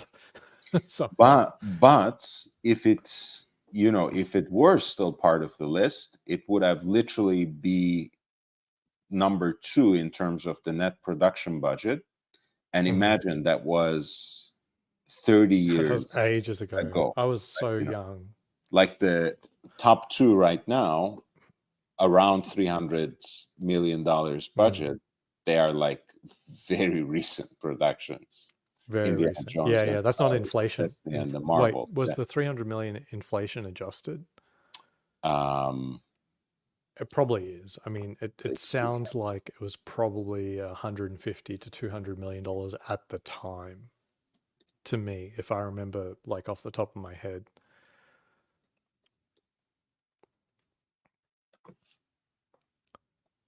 Yeah, Yeah, 172 million adjusted for inflation. That's 306 million. yeah. Waterworld could have been a good movie. I did get to see a version of the movie that's floating around on BitTorrent called like the Mariner cut.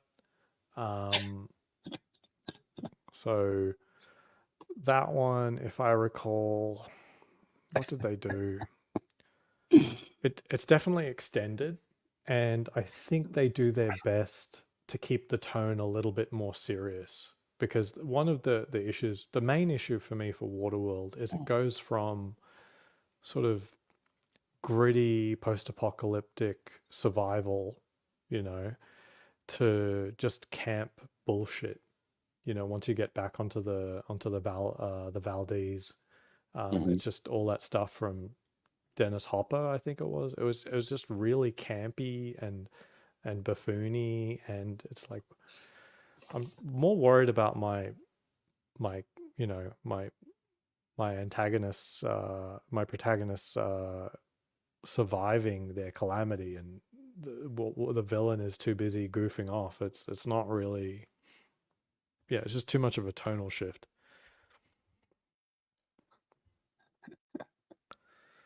Anyway, we got more watches. Oh, we have a lot. We Yeah.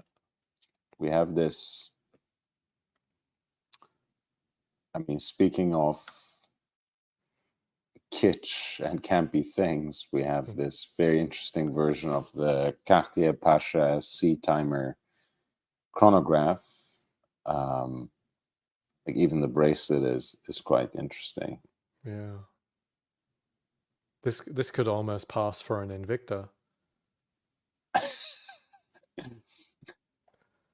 No, guys, I love Cartier. I do. This is an interesting piece, but there are some design elements here that Invicta has copied. It's like the center links are ceramic, like black ceramic Wow, with yellow gold. it's Uh, crazy. I've never quite liked the chrono versions of the Pasha. Like the oval registers for me kind of make the watch seem a little, yeah, a little less serious, a little more But I campy. I mean, mean, I like the that is large Cartier. They're physical always design. playing with dimensions and stuff like that. And as soon as you Yeah, stop putting on the crazy, pushes and crown, then it looks like a pretty standard dive watch. So that's you right. can't I you can't be mean, having that. that was Gerard Janta's brief when he got to design the Pasha, because it's kind of took inspiration from a 30s watch that they had commissioned for an actual Pasha that was supposed to be waterproof, um, and he adopted the distinctive, T-bar shaped lugs that were Mm. originally designed by Louis Cartier. And other than that, he went with with like a,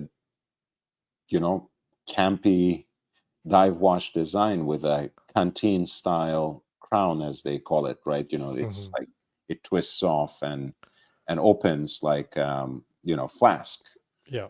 hanging Did down. he also design the cage? Yes, the grill that sits Hmm. on top, that was part of the initial design as well, or the grid grill, whatever you want to call it. I don't think this particular one includes it's as part of a package.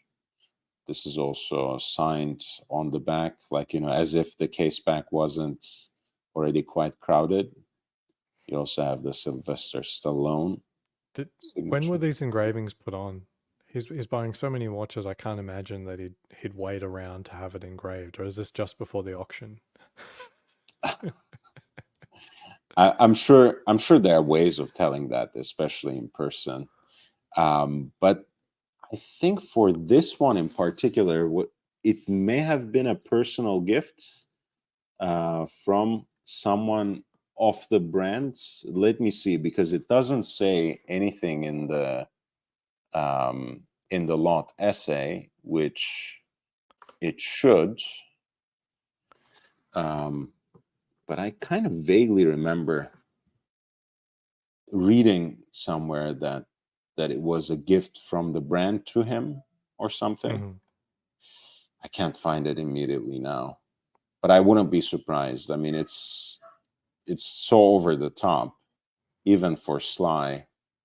I don't feel like it's something that he would necessarily buy himself. Hmm. Although, I've seen weirder things. This is lot 52 with an estimated value between 15 to 30,000 US dollars. I do Um, have an alternate piece there. yeah, what I lot forgot what? to link. No, no, no. Just if you like this, but you want an Invicta instead. Ah,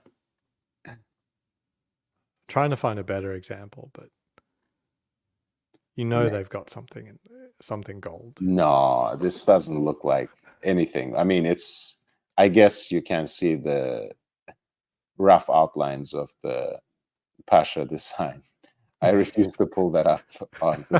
That's too much. It's a, it's a bargain. It is a bargain.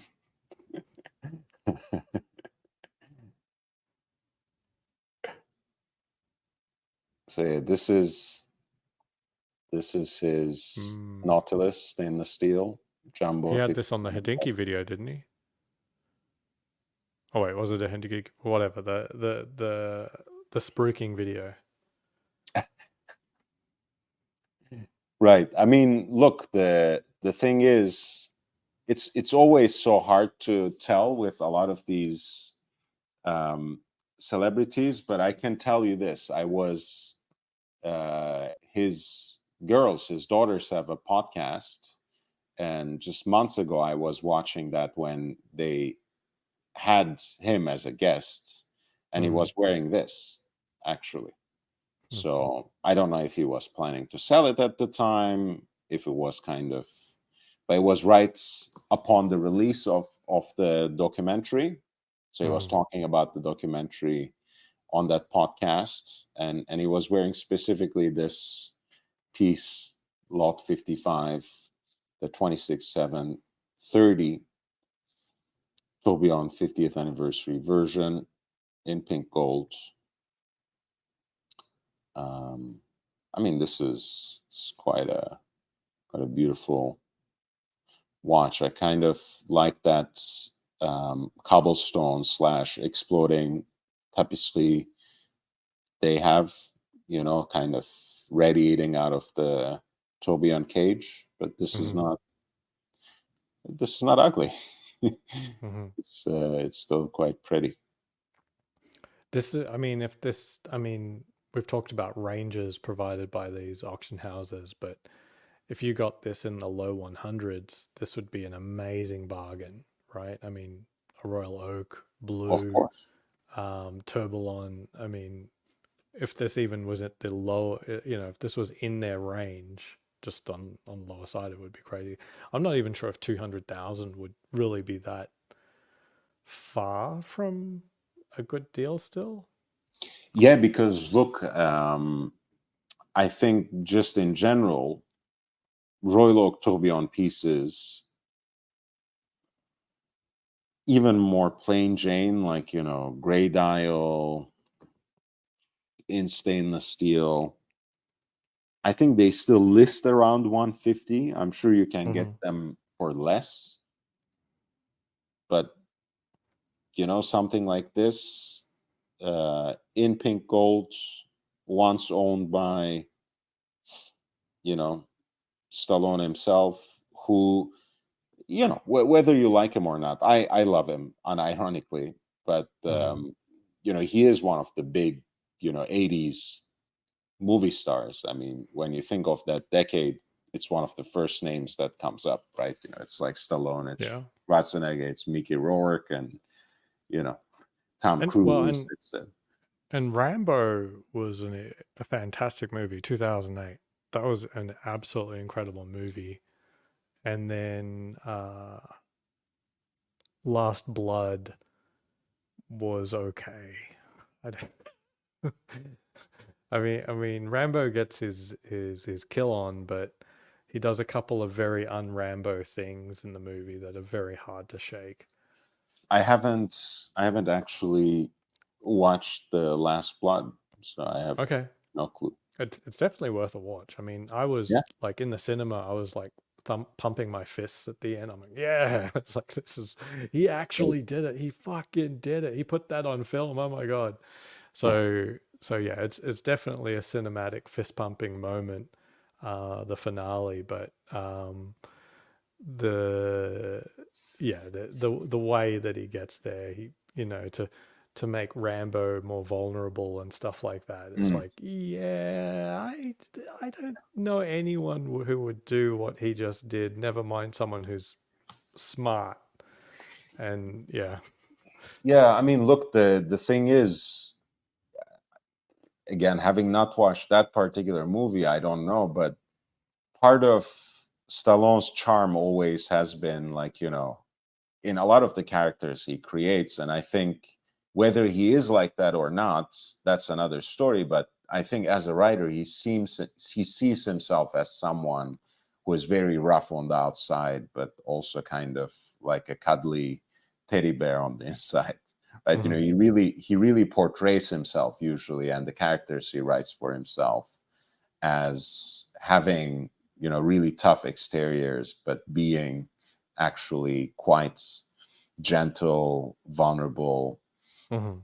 and emotionally complex on the inside. So it might have something to do with that more No, than so anything. yeah, the emotional fragility is expected, but the things that I saw in Last Blood were more about like, Mm.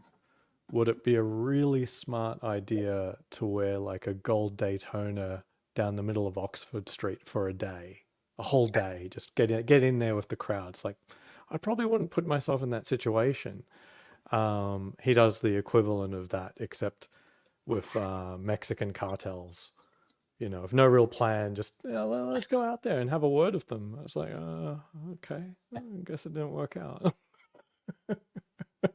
Yeah, but going back to gold watches and their value. I mean, I honestly, a lot of times they err on the conservative side, especially nowadays, with the downturn in the markets. But I mean, you never know who ends up in that room, right? It Mhm. can go for much more as well, but I wouldn't be surprised if this went for like 250,000. Mhm. um because again, it could already go for 200,000, I think, just for the right buyer on the market, period. Just 26,730 in pink gold. Dr. Bob's brings up a good Sly movie, The Death Race 2000. I believe Stallone's first Another one I movie haven't appearance. watched. So lot 50 was that 54 was the stainless steel Nautilus that has a pre-auction estimate of 50 to 100,000. Doesn't have anything special about it except for, of course, the handwritten notes. I'm guessing the papers may be actually made out to Sylvester Stallone, which is always interesting, of course, but otherwise this is the standards production. Lot 56 is quite interesting because it not only has the hype green dial, but also baguette cut bezels, baguette cut diamonds on the bezel, which is, I think, the first and to date, maybe the only time they did that kind of gem setting on a stainless steel Nautilus.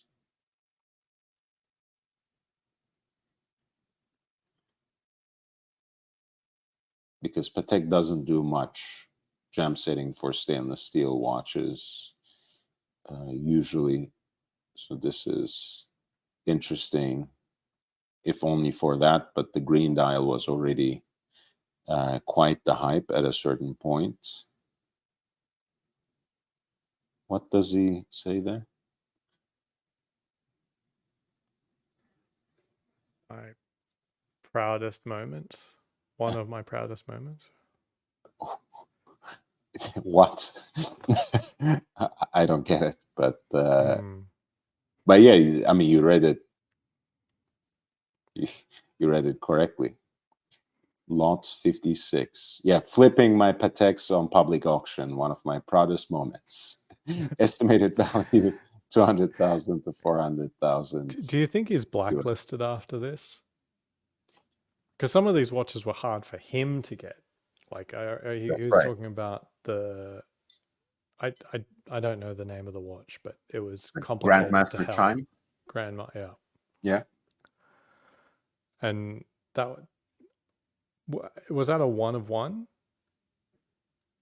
No, but it's like let's pretty take a look at close. that. It's a very, very rare piece. I mean, and already at retail, it's a quite expensive watch. Mm-hmm. And he had it all sealed and everything. It was like, okay, Yeah, with like an just flipping engraved plaque on his presentation box. You know, it was certainly. Wait, how much was the retail price on this? I want to double check.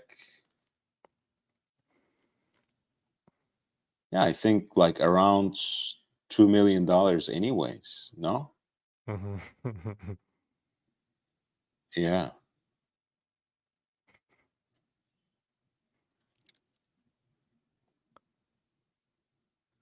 Mr. Sylvester Stallone. JB. What's up, buddy? Oh, what happened? Dr. Bomb's Nightmare says it might say one of my loudest moments. I guess it might, but it would make even less sense.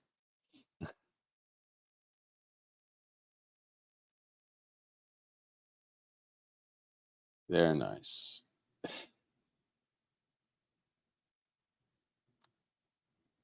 Yeah. Look, I mean, again, I don't know his personal situation. I know for a fact that last time he sold this many watches all at once on public auction, he was about to, like, he was breaking up from his wife and he was about to get divorced. I hope it's nothing like that this time. And I haven't heard any rumors. You know, it's they just had that reality series together as well, like the Family Stallone or something it's called, which I think, speaking of commercial flops, I think that was one. I don't think anyone ever watched it. I haven't. I mean, I've seen the snippets on Instagram, but they didn't seem like they were, with all the drama staged there, they didn't really seem like they were breaking up to me or getting divorced. So I don't know. Maybe he's just completely retired. He has moved to Florida now. He's not really involved with any big projects except for that. What is it called? Oklahoma King, I want to say. What is it? The No, TV I'm show? not. I'm not sure. I mean, I think there was an Amazon Prime show or something. It Yeah, all that's looked it. okay. Yeah, that the Tulsa King. That's what Oklahoma. I'm so sorry. The Tulsa King. Yeah, that's what it was. I think that was relatively successful. You're right. I was talking about the reality show that he had. Hmm. I think people watched the documentary to a certain extent as well. Um, but anyway, maybe he just wants to completely retire from public life after that Tulsa King project, and you know doesn't have a yeah. He's just paring down the collection. Who knows? Yeah. I mean, for sure. I mean, it's better to get rid of this stuff while you're alive than to quote unquote pass it on. Like that is the reality for most. Like you should not actually do what Patek says because I mean, it's going to get passed on, and then they're going to sell it in a way that they can't negotiate the best deals, basically, and especially if it's Sylvester. Ooh, what's going on? Hello. Hey, JB, Hey, hey, what's up, man? can you see this all right? Yeah, you got a dunk on your chopping board. Okay, we have a dunk here. This is the Michael Jordan that Michael Jordan came out with, 1984, entered the league. So when Travis Scott redid his version of the dunk, what did he do different? Oh. All right. What did he do different? You see the check mark? The only Nike that sold with the check mark this way are the Travis Scotts, right? Right. So when AP teamed with Travis Scott, they came out with some exclusive swag.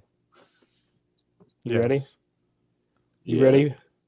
Yes. These have never been put on, but these are the Cactus Ooh. Jack AP leather gloves. I like that octagonal AP logo for sure. Does the glove fit? I haven't tried it on. This is brand new. I honestly, I just took it out of the wrapper. Now, Very mind nice. you, it took 6 months to get these fine leather gloves just in time for the summer. So, Well, I mean, you can wear them while driving your nice cars, man. Why not? but that's not all. That's not all. What else? They came out with a Cactus Jack Audemars leather holder. Whenever Card holder. let's open it. All right. Let's. Memovox says I would kill for those gloves. Well, I mean, I might kill with When I those. come on, I've got to bring the good stuff. Yeah. Amazing.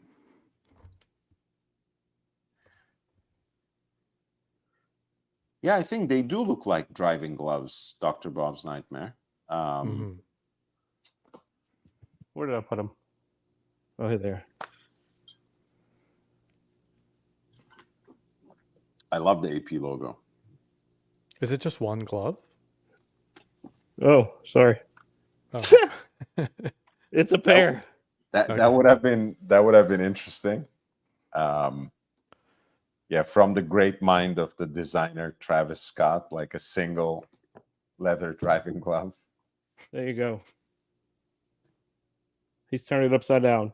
So you think about the Royal Oak and how they came out with, a concept with the Spider-Man. They came out with one for Black Panther. Black Panther Mm-hmm. and a limited Travis Scott edition is quite a step, but it just shows you kind of how he's kind of transcended the brand of going to luxury watches, the biggest brand of Nike. Like nobody messes with this check mark. It's just amazing that his influence and kind of when he collaborates with some of the biggest brands and most valuable brands in the world, that he can put a stamp on it. And No, for and sure.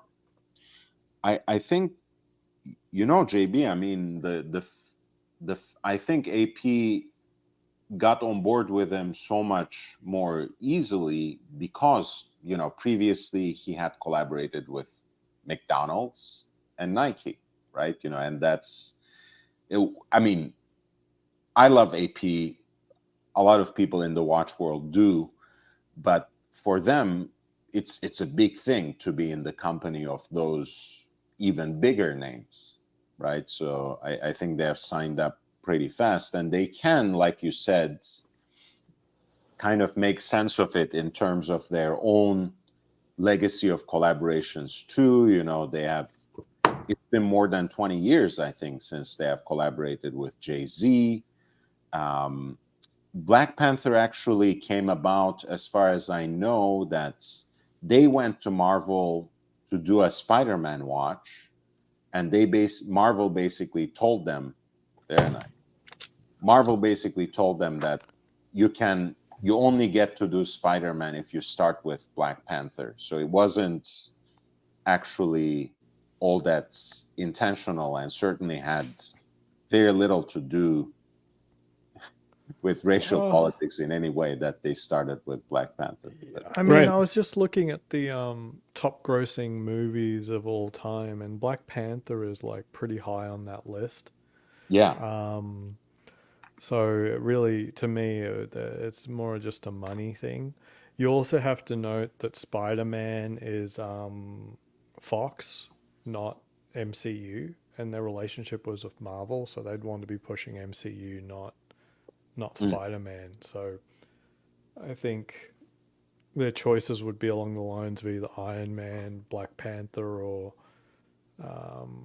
Captain America. But the reality was like Black Panther was the most recent, titular movie, and it was very successful. So like they just went with that, I think. Yeah. Well, I mean, the story was at least that AP initially asked for Spider-Man, and Marvel pushed them to start with Black Panther, and we'll see what we can do.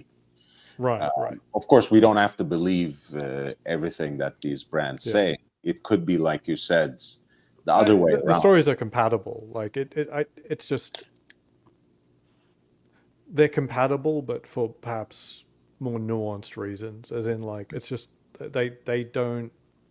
Spider-Man simply hasn't made as much money as Black Panther did. Like they went through a bad third movie on the first trilogy. The second trilogy was mostly a flop.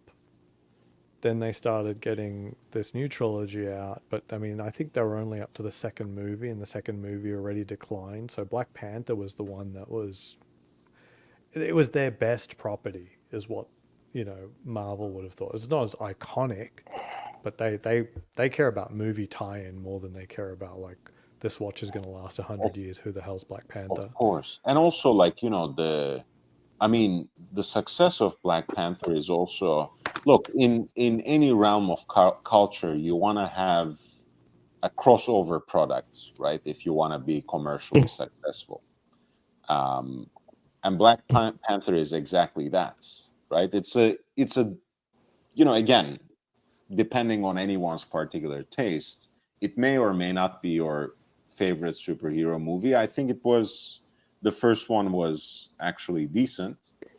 But you guys are talking about movies over here, and I have fresh smelling Audemars Piguet leather right here in front of me. JB, where did you get the merch? Because I remember when the merch went live, I think I saw it was available online for a little while until it sold out. Ordered it. Yep, that's it. But you were able to get in on the website. Yes. The mic is cutting out a little bit, JB. I don't know. Maybe the cable or something got dislodged, or let me switch it.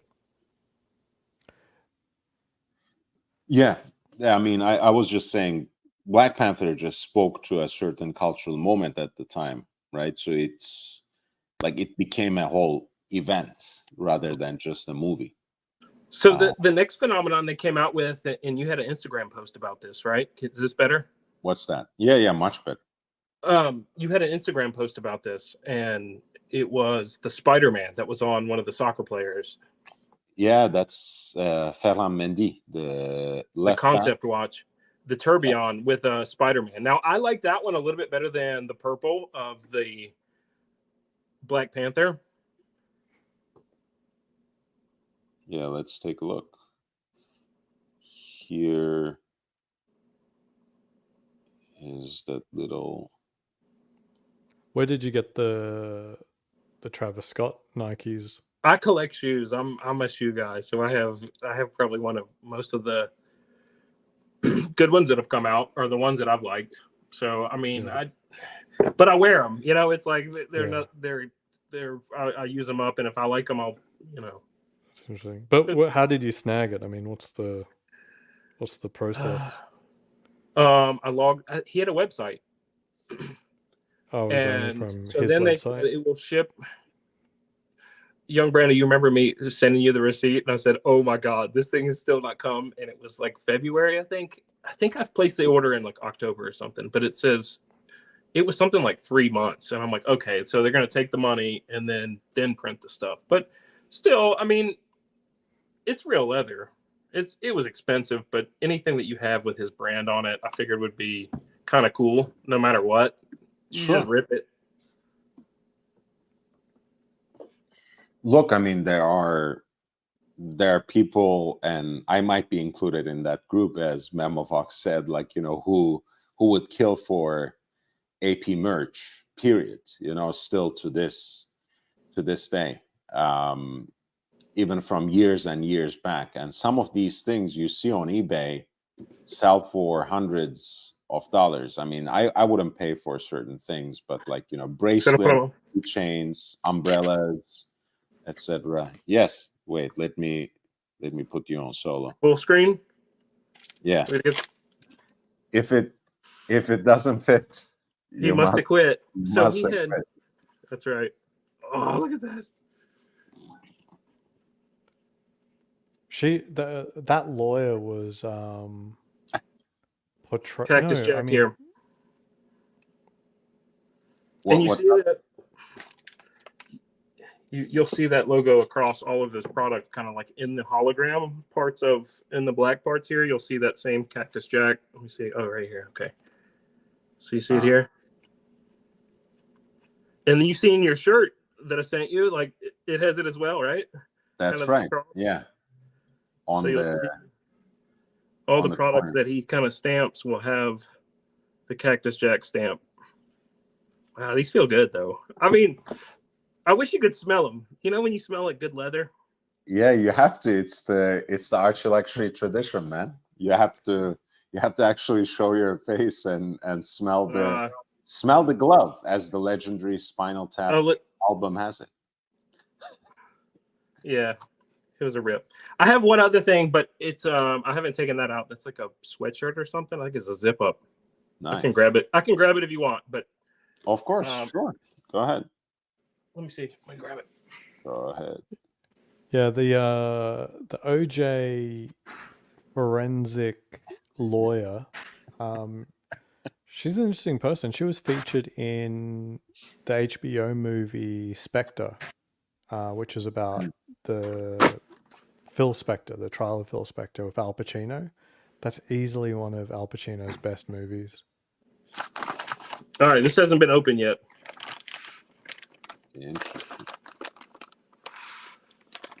So I don't know what this looks like, so we'll have to see it together.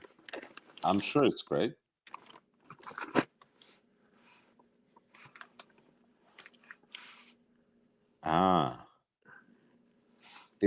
I guess are you into the Houston, Texas tie-in as well, or you don't care about that? No, not so much. I just thought it looked cool. Out of all the ones that they had, I thought this one looked the best. Let me see. What do you think? I mean, I like how they integrated once again the octagonal bezel into the design. I can't really make sense of what it says on the Nothing on the back, huh? on the other part. This is my first reaction to it, so I don't know. Like, it feels like good material. It's all right. Uh-huh.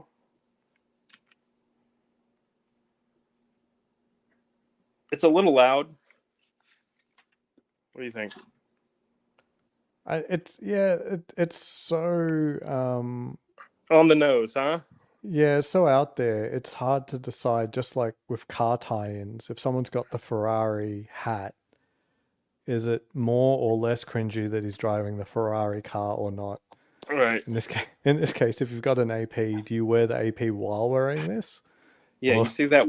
You know, I think my etiquette so far with these things is kind of like similar to what you're supposed to do in rock and metal concerts, Mhm. right? You know, so when you go to see a band, you don't wear that band's shirt.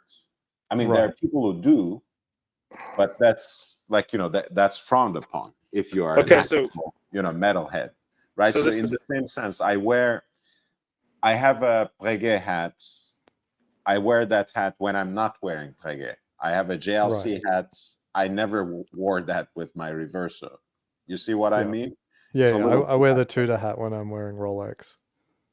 great. You know, that's how it makes sense to me a little better. So this has a little more nuance to it. You've got almost like a velvet side over here, Mm, and more of a sweatshirt side on this side.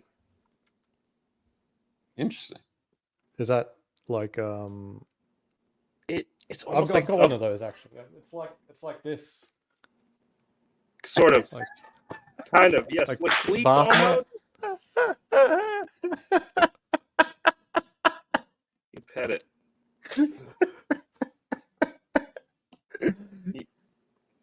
And once it hatches, you just rub it like this, and then you just go to AD. I think. You got to book your appointment right now. I don't know. Boutique I time. just ripped it. I just like saw like what could I get, and I just picked one out. Honestly, I thought it was cool. I'm not gonna go like sporting this out. This is not part of the wardrobe. I just opened it, but I thought it was cool. You can Hoodies collect- can be anything, man. It's cool. I don't even have an AP watch, so how lame is that, right? Yeah, No, that's what not- we were deciding. That's what we were deciding. You can wear I it think without the it's- AP yeah, watch. Yeah, it's cooler when you wear this stuff without the watch. I think it's too on the nose otherwise. I think Ozzy is right.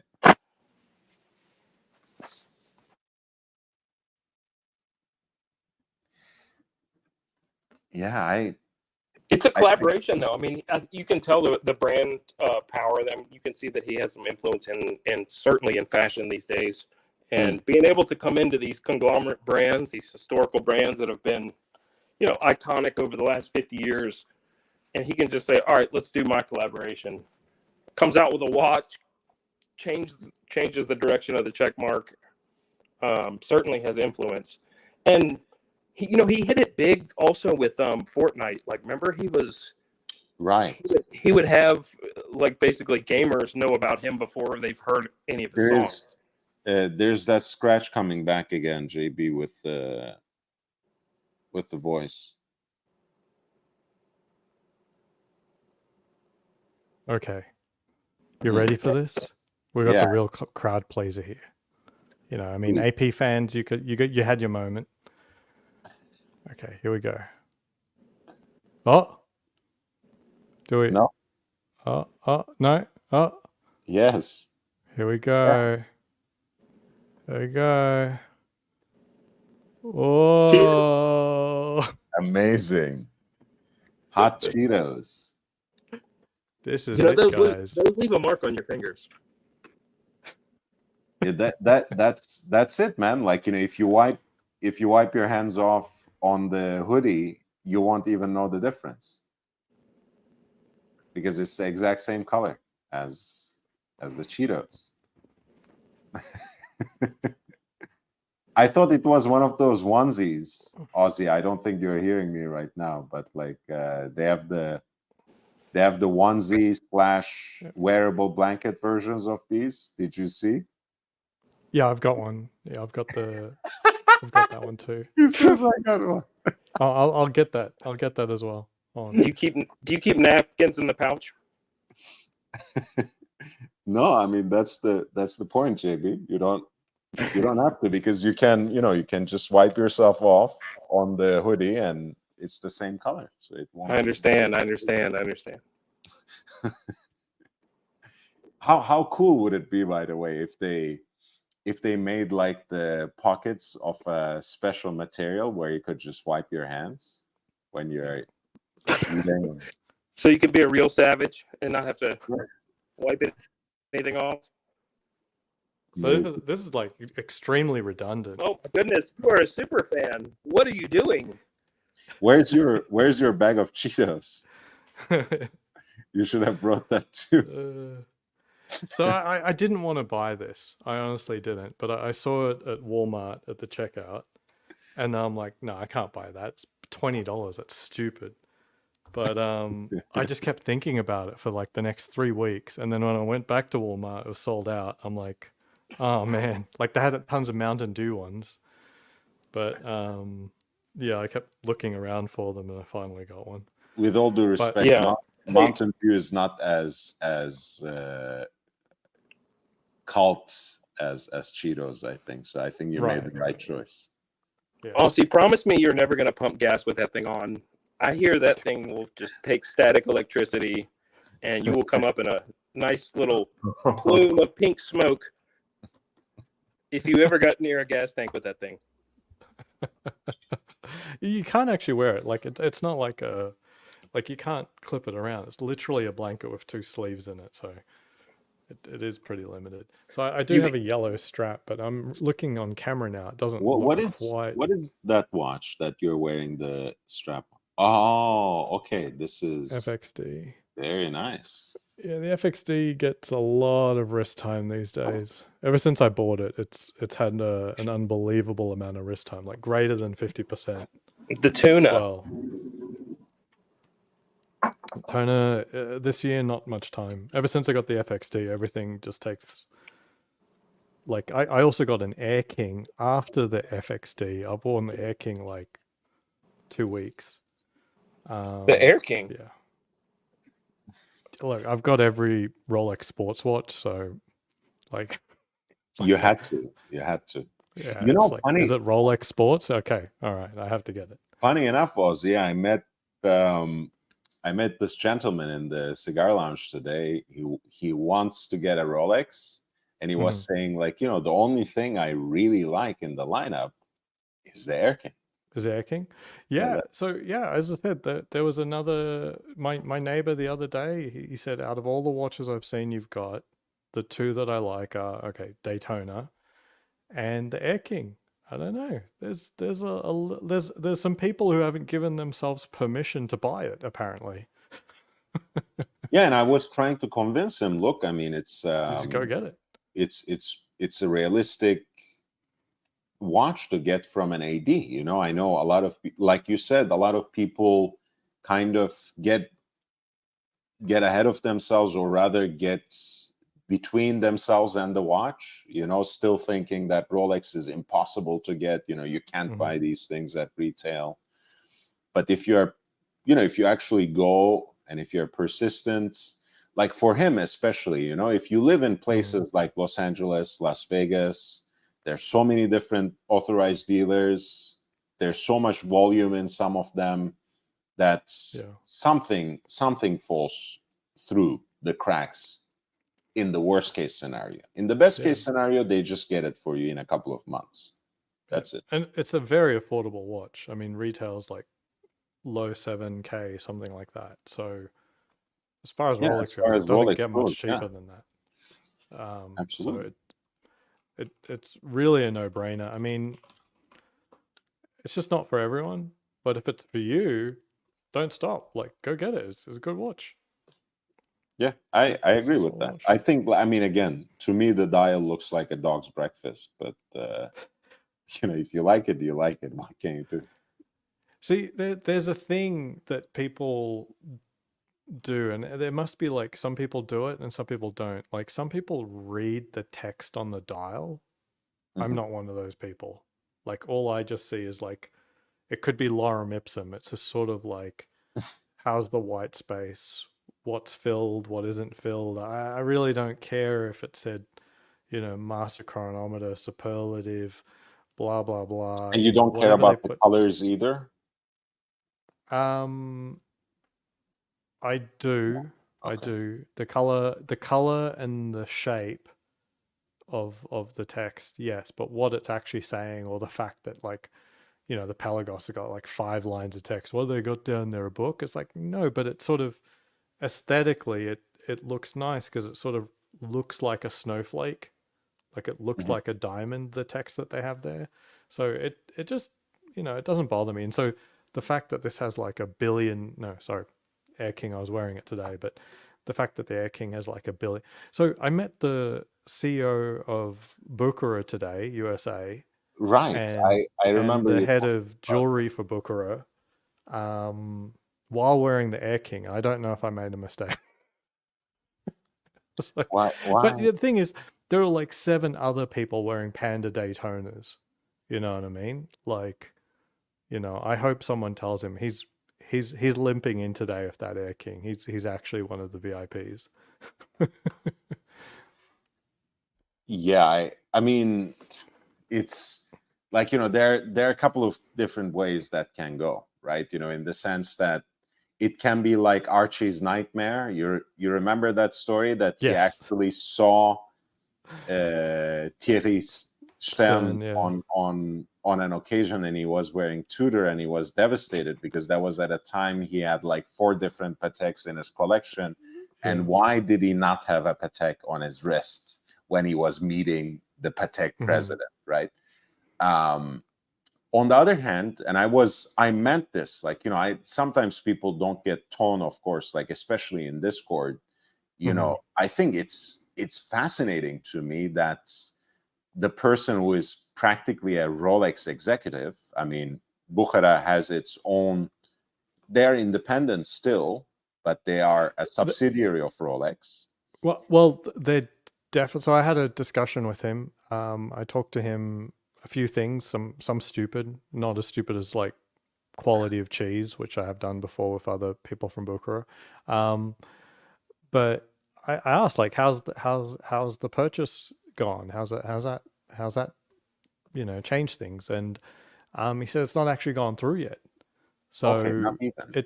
it's still hung up on European regulators. I see.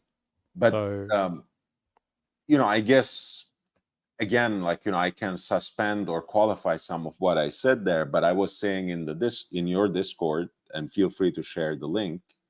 Um, the like the fact that Rolex executives, and especially the president, mhm, platinum, that was the executive medal for right. Rolex, right? So because you are going to share this, and we can share the pictures too if you would like. Yeah, go ahead, go ahead. The Bukhara CEO was wearing the new Yachtmaster 42 in titanium, right? Yeah. You So can go that pull it I up, thought was the really, Discord. really interesting. Yeah, yeah. So one-on-one with the titanium yacht master. He said he received it 3 days prior, so it's spanking new. Um, it is amazingly light, and I have Mhm. titanium watches on the regular. It is very, very light. It is amazingly light. I would say it weighs as much as my Pelagos FXD, and it's got a full bracelet. And it's definitely lighter than the Pelagos, because the actual Pelagos 42 is only like, I think, 20 grams lighter than a Submariner. Partly it's a slightly bigger watch. There's a pretty hunking movement inside of it. I believe it's got a steel case back and not a titanium case back, and then it's got a steel clasp. While the titanium Ah, Yachtmaster, it's 100% titanium. yeah. Um, Now, there's been some back and forth of people about grade 2, grade 5 titanium. In general, I don't think it makes any difference. In pictures, in videos, it may not be very clear. There are some polished surfaces to this, and they've done an absolutely phenomenal job. So the area around the bezel where it's got the coin edge, that top surface is mirror polished, and it glints a lot. Like, it is a very beautiful finish. I'd say even shinier than steel. And then the chamfered edge is also polished, and then that's it. But those two edges are strikingly nice. They are polished to a T. But then everything else, it's pretty much a Pelagos. Like it's not like, you look at the way the bracelet's constructed from the side, how it has to be, how it's cut. It looks different to their steel pieces. Not just the material looks different, but the way that it's machined. It, from the side, the way you see the screws go in, you can barely. It looks like a Pelagos to me. The clasp is all titanium, so in one way, the clasp was relatively impressive in that it was a full titanium clasp. Mm-hmm. But again, it doesn't have glide lock, or like on the Pelagos has a sort of a glide lock thing happening that's even more impressive, of diver link extension, stuff like that. So it's strikingly simple, but I think slightly more of it than I did. The fact that the clasp is actually in titanium is an impressive feat on its own, even though it doesn't, hold a candle compared to their steel clasps. Is it the right choice? I don't know. I mean, with the Pelagos, they decided to do the clasp in steel just so that they could get the functionality that they wanted. So yeah, ultimately, it says it's a 42 millimeter watch. I think it wears a lot smaller. Yeah, it wears very, very well for a 42 millimeter watch. It doesn't. I mean, I've got a tiny wrist. This shot looks okay-ish to me. I'd take it. I wouldn't say no. Welcome back, JB. Is this better? Yeah, much better. So this is the exact watch that I'm on the waiting list for. Yeah, this is your grail now. So from the top, he said that he feels that they had production issues in the past year, and that they're starting to come out now. So it may or may not be, the target scarcity that they were aiming for. And will that change? Who knows? I mean, this is another one of those my AD said things, right? So right. That being said, it's like, let me share. It's pretty high end. It's like CEO of USA. So I know, like, Tudor has come out with a watch that's titanium, and it's popular. The Pelagos that's ultra light. But I'll tell you my experience with titanium. I played lacrosse in like 7th grade, probably started using aluminum sticks. Okay. And I went through aluminum. I went through basically the stainless steel composite. I went through carbon fiber. In my sophomore year of high school, I used a titanium stick, and I used that for the next 6 years. And if you looked at that stick today, there is not a scratch on it. The alloy of how hard it is, never broken, never scratched, never dented. I think they've kind of knocked this out of the park here. The question is okay, should it ever get run over or something like that? I mean, in this level of titanium, could you actually buff it out? I mean, is that even an option here? Or are they just replacing major parts? I mean, my understanding for the Pelagos, there is no refinishing options. For Tudor, yeah. Yeah, my understanding is that there are no refinishing options for the Pelagos. It would not be beyond. It wouldn't be beyond the pale if the same was true for Rolex. But I didn't ask, and good point bringing that up, because. But what I see from it is it's more about tooling, as in they don't want to use the brushing wheels and stuff like that they use on steel and then use them on titanium and have all sorts of who knows what. It's going to take happening at the something to really company. mess up a titanium, though, and especially with their alloys. Some of the interesting things, though, you mentioned it's almost like a piano finish here that you have of the bezel ring that comes out, where each one of those digits is really kind of like it's the only line where the bezel numerals are coming off of the bezel, right? And so you have this texture here Mhm. that is ultra black here, and I don't know what kind of like matte finish that is, but It's, I mean, to me, so my wife was wearing her Yachtmaster and the Everose one. The bezels look the same. But if you think in 2024, what's the finest watch that's made by this company and most indestructible? This is the one, right? You can talk about like going to the bottom of the sea or going to the top of the mountain. This one will get you through napalm. I'm trying to think. I'm going to be hard pressed to say that there's a stronger watch than the SD43. Just because how chunky it is. Yeah, it's chunky. It's kind of designed for that, and it's going to have better shock absorption than the Yachtmaster, as far as I know. Like just from the movement design perspective.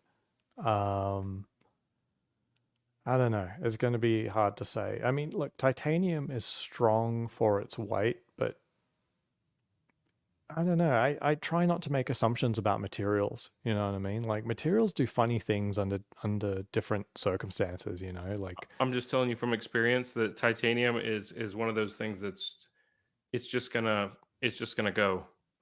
Um, yeah, I mean, I yeah, put yeah, the for thing sure. through I mean, punishment for 6 years. I mean, I'm yeah, telling you, I've pounded this stick and never a dent or a scratch on it. I'm just and yeah, I like the look of it. yeah. I think it's modern. I think it moves the needle. It's the step up from the Submariner. I mean, everybody's got the Submariner. This is the one to get. I Memovox is saying the bezel will not shatter. I mean, it's still ceramic. I mean, it's not. It's just a slightly different treatment to the ceramic, so it's not going to be significantly different to the Submariner in terms of that bezel. It would Um, be great with a Cheeto Snuggie too. Look, so what you're not seeing here is in person. There is enough of a little bit of a glint of a flash to make this quote unquote, Rolex. So the character of the Palagos to me is that there's nothing about it that is an accoutrement. There's no, parts of it that are, high polish or anything like that. It's just a brutal watch. The Yachtmaster has a little bit of flair to it. It's a weird balance. It's a weird What else? balance. Think of what else this has going for it. If you think about the 40 mil rhodium dial, okay, the one Mhm. thing that it has going against it is that there's also a girl's version of it, a 37. Okay, that they Mhm. publish.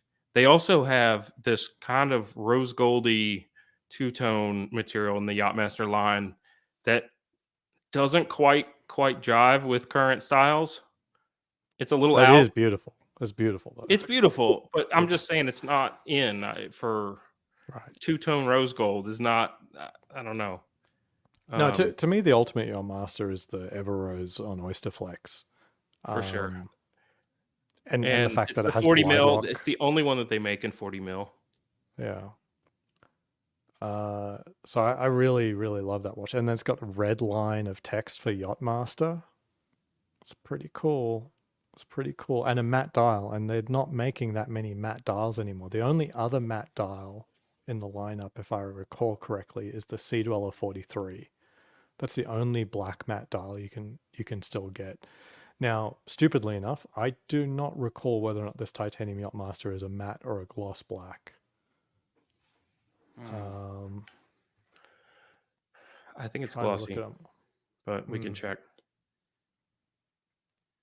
So you see that it's got kind of the polished look too, and you've got the titanium that's darker than any of the Yes. stainless, but it's Oh, got kind of like the it's brushed finish. recognizable from a mile away. I mean, it's not like the difference between white, gold, platinum, and steel. The titanium is this gunmetal gray that is, you can spot it a mile away. Now this guy has it on the wrong hand in the picture. That's what's throwing Well, me that's off. me. That's me. Oh. Because you Because were I'm wearing my your watch as your well, and we're just standing. I mean, he's not an Oh, SA. He doesn't have a it's tray, messing and me they're up. not presenting it to me. So look, it's a fantastic watch. Seeing it in person, I think more of it than I did, and I think highly of it. I just still question whether or not it's really a Yachtmaster. I kind of, I don't know, the flat sides is just, that's not a Yachtmaster thing. You know what I mean? I agree. At least initially, I was disappointed with the fact that those downward sloping lugs of the Yachtmaster, which was also a very distinctive feature of the Daytona case from the previous generation, were taken away with the titanium version of the Yachtmaster. So I was disappointed, but then again, I haven't seen this in person to judge it in any real way. So I mean, this Aussie, is I'll very challenge you. close to a Pelagos. Very, very close to a Pelagos. And the way, I mean, I've got two Pelagoses. Mhm. I love them. I like this. It's very close to a Pelagos. I'll challenge you on this. What is a Yachtmaster thing? They have a 44 Yachtmaster. They have a 42 Yachtmaster. They have a 40, a 37. I mean, what you say this isn't. I can't say this is a true Yachtmaster. What does that even mean? Because what is a Yachtmaster? They've got it so wide, and like the Yachtmaster 2 doesn't look anything like any of the others. Well, the Yachtmaster 2, thankfully, it's dead. But so it's now gone. The things that define the Yachtmaster to me is, it's mostly a dive watch, but the bezel can go both ways. The main design aesthetic that comes through with the modern lineup, for the most part, not all of it, is this consistency of both color and texture between the bracelet, the bezel, and the dial. That all three have this consistent hue and texture. So if you go to the Ever Rose Gold Yachtmaster, you get the Oysterflex bracelet, which is black and matte. You get the bezel insert, which is sandblasted black and matte, and then you get the dial, which is black and matte. So that's what you get on the Ever Rose Gold Oysterflex. In steel, you have the slate version. The gold one would have this same bezel, though, right? Yeah, but what I'm saying is that it matches with the bracelet. The bracelet, exactly. I know it flows. And this titanium, the dark part of the metal of this titanium flows also nicely. I know. I like the slick look of it. But nice to me. the bracelet does not match the dial and the bezel, is what I'm saying. So if you go to the steel with slate dial, you get this white metal look on the bracelet. Mm-hmm. You get the platinum bezel, which again is a white metal, and then the slate dial is, a metallic. It's not white; it's sort of that silvery color that would match well with the bezel and the bracelet. So to me, the consistency of those three colors and textures is what the Yachtmaster is about. And then the sort of the cushion side case rather than a slab sided case, so more like a Datejust or a Daytona. So none of those characteristics are on this watch. It shares the bezel, the handset, and the dial from the Yachtmaster. Like, those all seem pretty faithfully pulled from, say, a white gold 42. But the rest of the case is very, very similar to a Pelagos. But what you're saying is the exact sides of it not being milled and like cut in like a Daytona doesn't make it un-Yachtmastery, is what I'm saying. To me, I look at this dial and I look at this, and yes, it's black on black, but to me, this is Yachtmaster all over it. One of the things that hurts Yachtmaster also is if you go back one generation when they had the seconds hand that was red, those didn't quite hold up over time. I don't know what it is about them, but when you look at them, they just kind of look.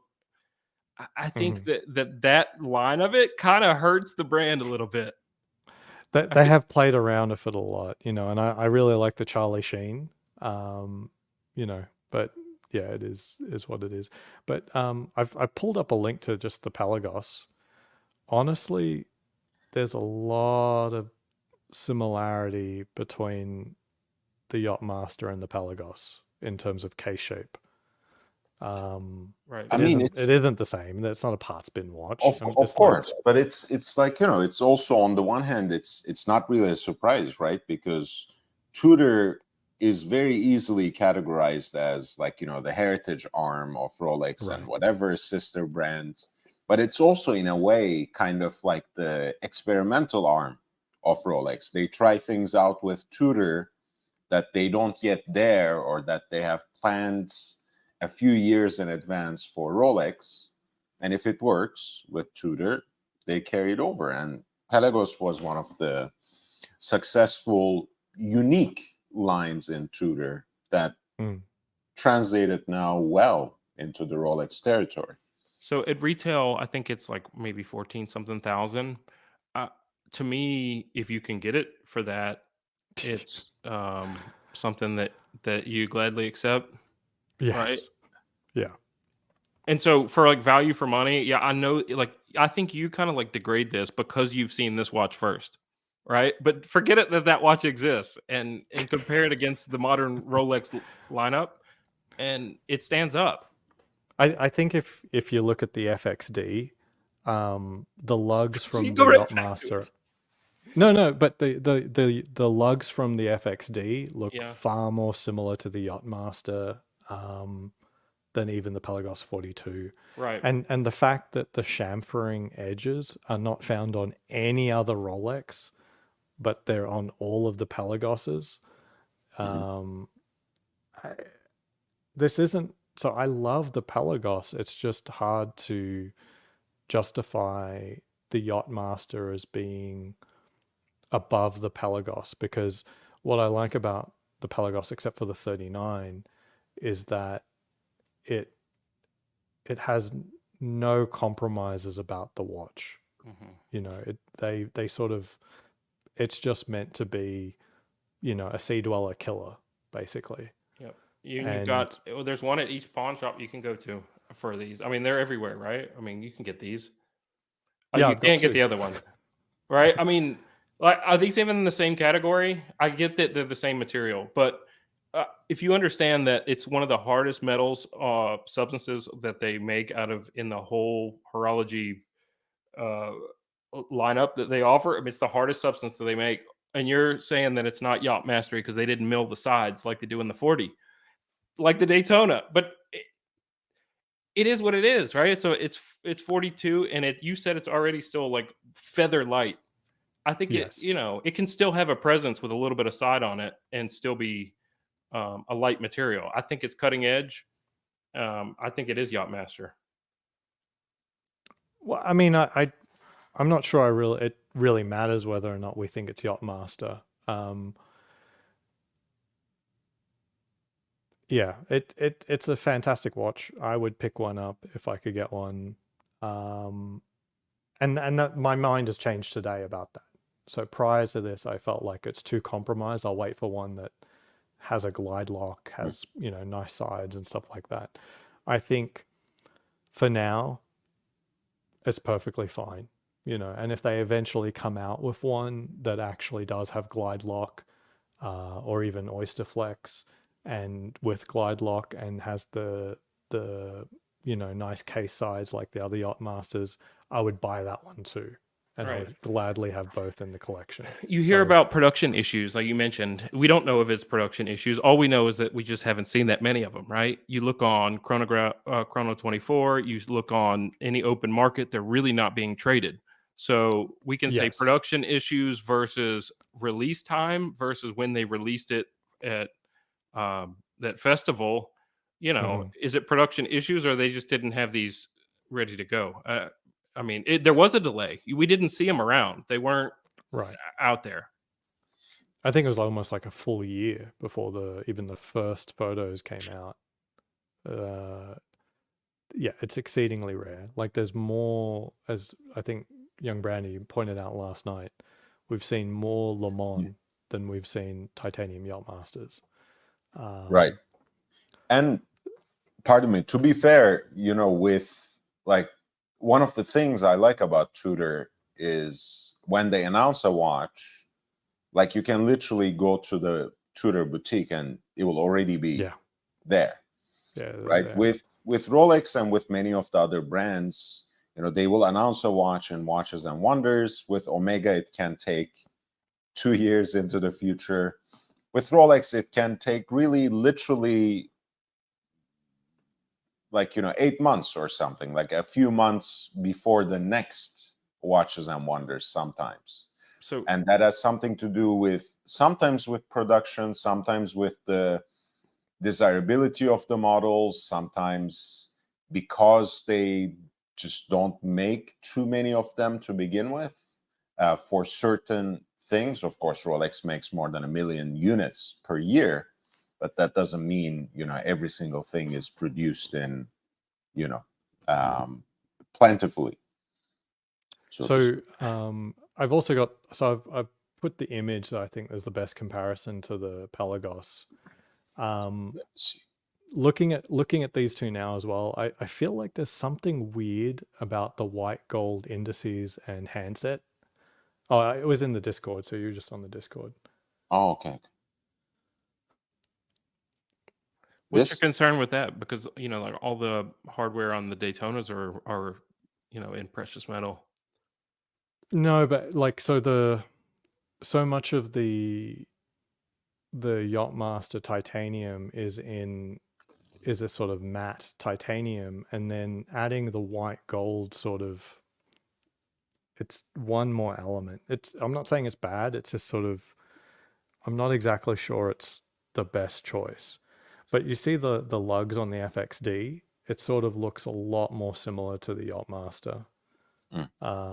Like the overall case profile. And I do like that about both watches, that the profile is different. And you see the chamfering, those lines are almost exactly the same. It's just on the Rolex that this chamfer is high polish, and then the bezel is completely different, of course. But we're still looking at black ceramic, matte inserts. So the markers are a little different. I mean, when I look at this dial, I don't see white gold. Like, where do you see white gold in this? If the hands Oh in no, the what I second mean thing, is on the the hardware that titanium you're talking about Yachtmaster. has white gold on it. I look at this, I see a lot of lume and reflection. No, that's what I'm saying is on the titanium Yachtmaster, if we go back to that, one of the perhaps more distracting elements is that it's still got a full white gold set of hands and indices, when Yes. the tone of the rest of the metals being used is completely different. It'd be like if you had a watch that was in gold, but for some reason, say yellow gold or Everrose, and then the handset was, white gold or something So like enlighten that. me. Like What would be the better choice of material or out for those indices around the markers? What would be better if that be more in line with what you think would be vibing with the watch? the Pelagos. The Pelagos got it right. Or they could do titanium. I don't know if that's even possible. But something that matches with the tone of the metal used for the watch. Or don't even do it at all. Like just go with like what the Pelagos has done with the 3D lume. I mean, honestly, I was thinking a little bit right now. They could, I guess, use the black and white gold that Go they full do black. in in the Explorer 2 line, for example. But then there would, I mean, I would probably then complain about the lack of any contrast, because it would be a black dial with black and markers. So it would, not sure about the viability of a watch like that also, just as part of the regular Rolex production line. But I do get, I get both points. If they're gonna go this far upstream, okay, here would be my only touch that I would switch about this watch. I would make the date more like the older James Cameron without the Cyclops, just because it's so upstream. I know the purist of the Rolex would like the Cyclops there, but just go ahead and blend it in, right? It doesn't have to be Mhm. that loud. It already speaks for itself. You don't have to put the cherry on top. Yeah, I mean, again, it's an interesting idea, but now that they have even put a Cyclops on the Sea Dweller, which traditionally, because that's how it was initially conceived, due to technical constraints, as it happens, because they couldn't install the Cyclops on the domed acrylic bezel at the time. Yeah, unless you meant, JB, that they should remove the date altogether and not only the Cyclops. Well, I would like it to be like the older Sea Dwellers. To be perfectly honest, I think that and Yeah. have it match with the black background, and maybe have white setting it off. That's what that would be my only switch. But I think it's balanced this Guys, way. hit the like button for the professor. The professor is back. Professor, greetings. Good to have you Compañeros, on. my dearest beloved people, greetings, Damas y caballeros, Welcome. careros. bienvenidos a el famoso profesor. El famoso. Sí, It's oui. good to hear your voice. You're still talking about watches. Okay. I'm not. I've completely checked out because it's past midnight here, but these two guys are, so I'm just accompanying them. Sorry about that. No, I'm joking, man. Who's going to buy this watch? The JB. JB Ah. and possibly Aussie, because now that he has seen it Well, in no, person, I he mean, might they're not be. going to give it to me. That's not. That's correct, Ozzy. Yeah. Unfortunately, the issue with this watch is that it's not for us. It's for them. Hmm. That's probably. Could good you way to put it. elaborate? Could you elaborate on that, Professor? Yes. So I've seen this watch in flesh, and it's very light. It's as if you're Very wearing, light. a swatch or even a lesser watch, and it scratches. Unlike what people say or think, it scratches. It scratches quite a bit, in fact. But it's not for the strategy of the crown is to mesmerize people with watches they cannot obtain. So every line in the catalog will have a watch will have a watch that is unobtainable. Exactly. Mhm. This is the exact catnip that they want you to want. They want you to want the things that you can't have. I think you're right on this one. This is perfect catnip. It's new and shiny, but I think you're right on the money on this one, El Professor. Yeah, no, thank you. Usually I am on a lot of issues. But you know what? It does vibe with your black, does it not? Yeah, look, I saw it. Is it nice? It's nice. Of course, it's nice. It's new. It goes under the radar screen. You pay a lot of money for it, more than all the other lines that you have for a steel titanium watch. It retails for what, 15K? 15, something like Yeah. that. Yeah. So it's not a cheap watch, but it's on your wrist. It goes unnoticed. It's as if you're wearing a very light something. And Very light. for me, at my age, I want to feel the watch. I want to have a heavy Apex, heavy watch, gold. That's right. I like the mentality. Yeah, but that's why I support Ozzy's petition for a platinum Daytona. A platinum indulgence. Yes. Hey, No, it's a. By the way, I wore the platinum. Mhm. I saw it also in flesh, and it looks small. You don't support it, Professor. looks What are what, you sorry? talking about? You were It's lecturing him. You were lecturing It him looks about small. It looks the small. necessity of it. It's Yeah. bigger than my steel one, so I've looked at my wife's gold Daytona, and you know, it's pretty big to me, like just to on you. my wrist, Yeah. I've got a small wrist, so yeah. Ah, you have a small. Okay. Yeah, I've got a small wrist. So I mean, to me, I would love if they just, instead of unifying the line, so it was like, you know, the 12 series is basically exactly the same as the 11 series as gold models, but they're all like that now. I loved the old 11 series Daytona. That case is just perfect for me, but I can see why a lot of people thought it was too small. It is small. It's not. It's not a big watch. 38 millimeter, the previous one. You Yeah. got your meter out and sized it up, didn't you? Absolutely. Published. Ozzy will do a. He wanted it on record that that it wasn't Yeah. it wasn't up to size. That's okay. O- It still looks Ozzy, good. Ozzy will do an Excel on the sizing of the new watch. Well, the spreadsheet is up here on the sizes. It's not that complicated. That one's. I mean, Oh.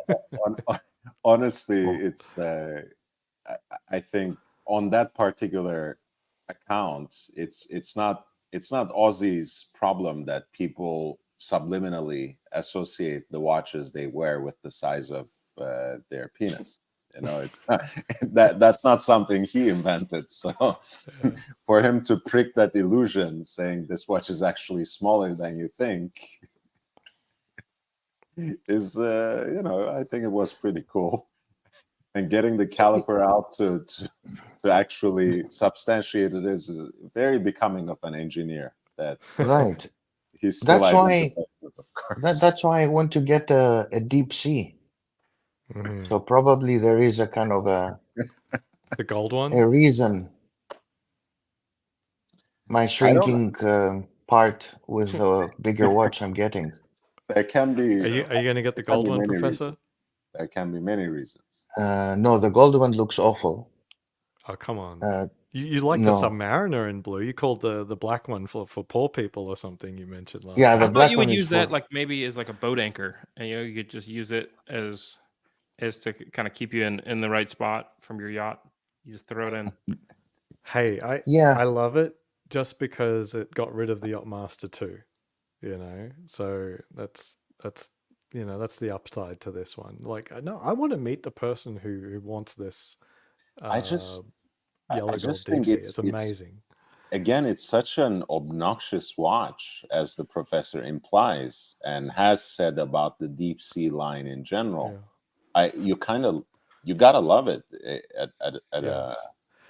a So point. someone pointed out that it no longer says Sea Dweller, and I'm like, wow. Yeah, deep sea. Yeah, they're completely right. Sea Dweller just vanished from Mm-hmm. the thing. So You see the date there? I think it looks fantastic. I mean, Yeah.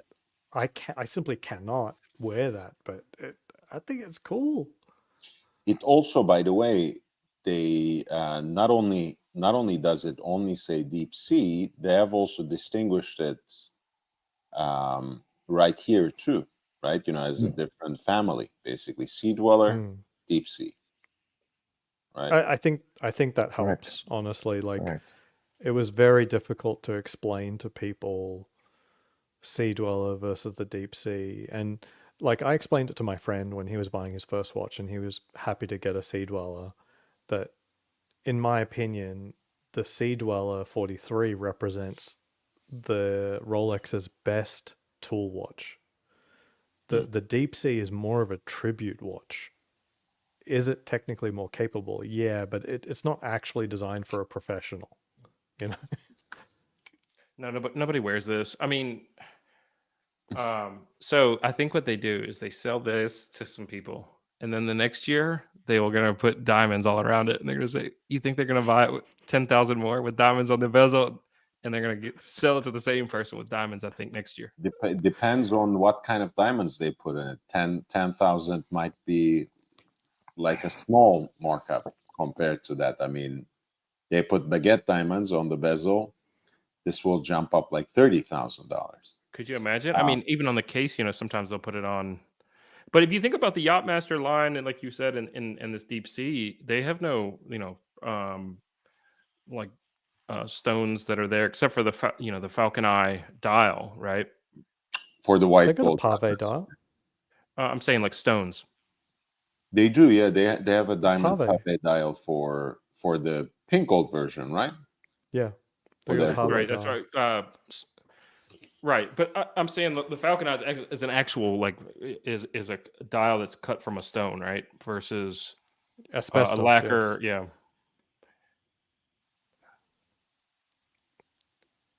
I've But never the seen the Falcon Eye, Falcon's Eye as well. it, I've never.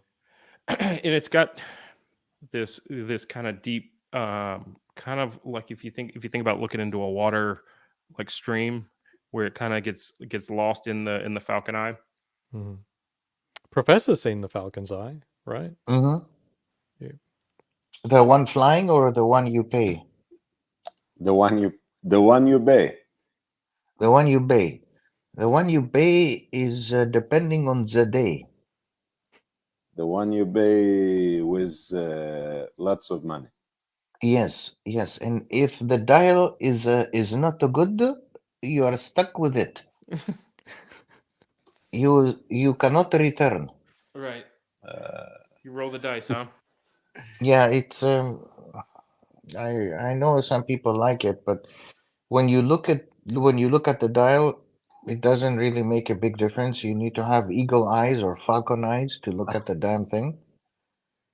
It's like So it also reminds me of like, don't play with the settings of your TV or something. Like, I have kind of the urge to hit it on the side, so the vision is fixed. But I mean, it's kind of interesting. I like the subtlety of it, actually. Can you quickly jump to the black dial? I don't think there's any difference between this yeah, dial and handset and what's on the correct. titanium. Yeah. Like there's nothing. There's no difference. Yeah. But not that there absolutely should be, but I mean this is a white gold watch and it has white gold features and handset. It just feels like on titanium it just needs something slightly less, flashy on the dial.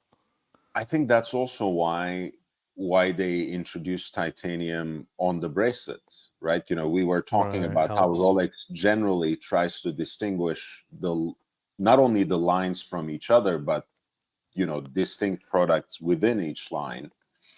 If they had introduced the titanium just like the Ben Ainsley prototype, Yeah. right? On some sort of strap rather than the bracelet, it would look almost exactly like the white gold. Only geeks like us who think like, who look, at that profile, oh, the case design is a little different.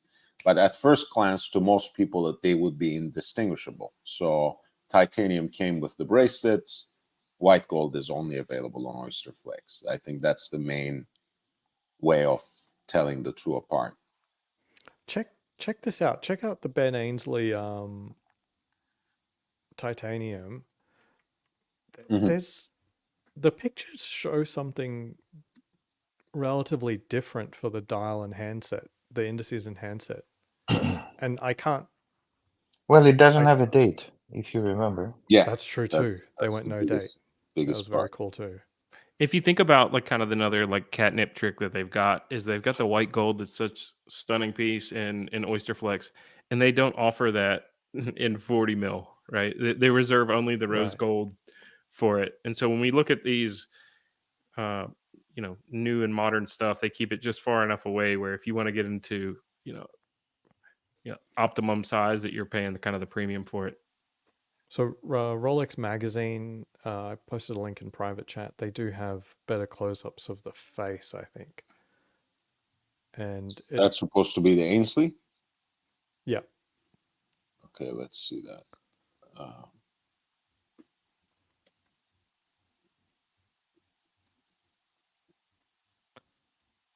Yeah, that one. And that doesn't immediately strike me as being white gold indices and handset, but it's such a weird photo to begin with, so who knows? Yeah.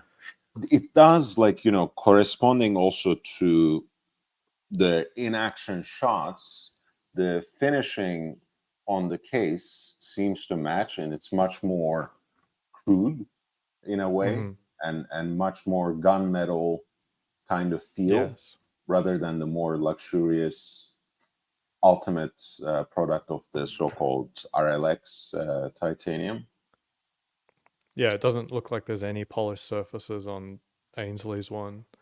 It strikes me that it's probably grade 2 titanium, a little softer and easier to work with to make a prototype. But Possibly. who knows? That's a Who good knows? guess.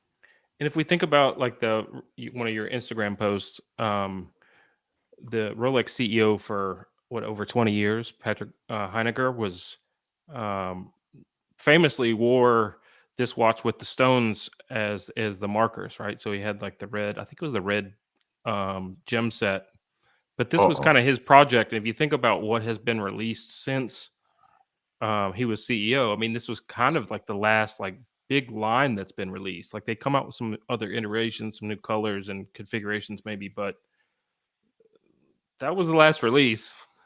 Let me see. Wasn't what do you mean? Maybe in Did 1908, I would say it would be like Sky a new Dweller watch. 1908 and Yeah. Deep Sea all came after, didn't they?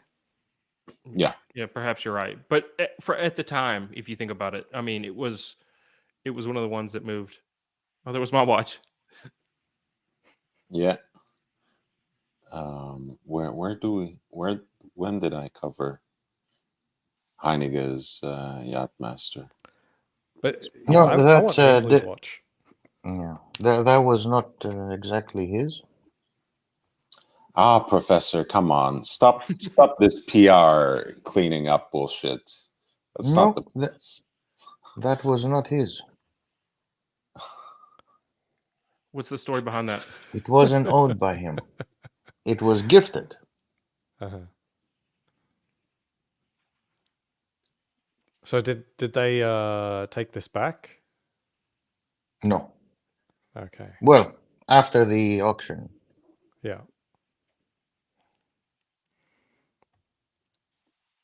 Now, looking at Ainsley's Yachtmaster, like on his wrist, man, like it's just really, really freaking cool. Like if you scroll down on that Rolex magazine shot, they've got a good shot of him just holding a microphone.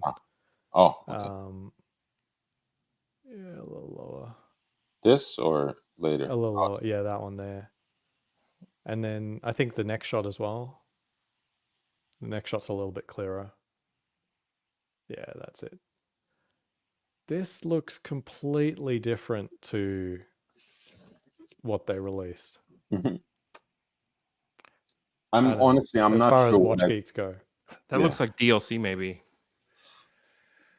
Almost, yeah. I'm Almost. also not sure which one I like better. When it comes to the dial, I mean, instinctively I prefer a no date. So that's a given. But having not seen either one of them in actual fact and in my hands, I can't really say much. But I think they both have an interesting appeal, honestly, a different kind of appeal. I mean, for me, for some watches, I pick them up and I just like feel it in my balls. I need the watch. Like I'm just like it's just so immediate that it grabs me 100%, and I'm hooked from the moment I first see it. That was the case for me with this FXD. It's the case for me with this this prototype Yachtmaster, but not this new titanium Yachtmaster for me. Like it's nice. I wouldn't say no, but I would not I would not give up my, a shot at the Platona for the titanium Yachtmaster.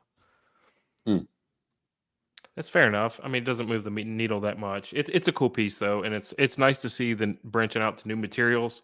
I think if you think I modern feel they'll Rolex, make I another mean, one. it is. I think it's at the pinnacle for style and materials, is what I'd say. I think they'll make another one. I think, I mean, there's something to be written there about titanium, right? You know how Mm. it became kind of a luxurious material. I think it has there are a few, like, you know, signal moments in cultural history, like the Guggenheim Museum in Bilbao, for example, and all the titanium that was bought for that and used for that, in creating that unique structure, that interesting piece of architecture, I think had something to do with, and I have just a vague notion of this, right? You know, I haven't done enough research for it, but I think it has something to do with how it became associated with a certain luxury, certain aesthetic glamour. But honestly, it catches me off guard, that it became a luxury material necessarily, because I completely buy into the durability of it. I like the aesthetics of it. I like the wearability of it, you know, the lightness, etc. But how it somehow became suddenly all the rage in luxury watches, that I can't quite wrap my head around. But that's neither here nor there. Well, that's what I say. Which one looks more like Ben Ainsley's watch? That one. True. Yeah, like if we go back to Ainsley's photo. Yeah, I saw it. For sure, it's really close. I mean, not having the date does balance it quite a bit, but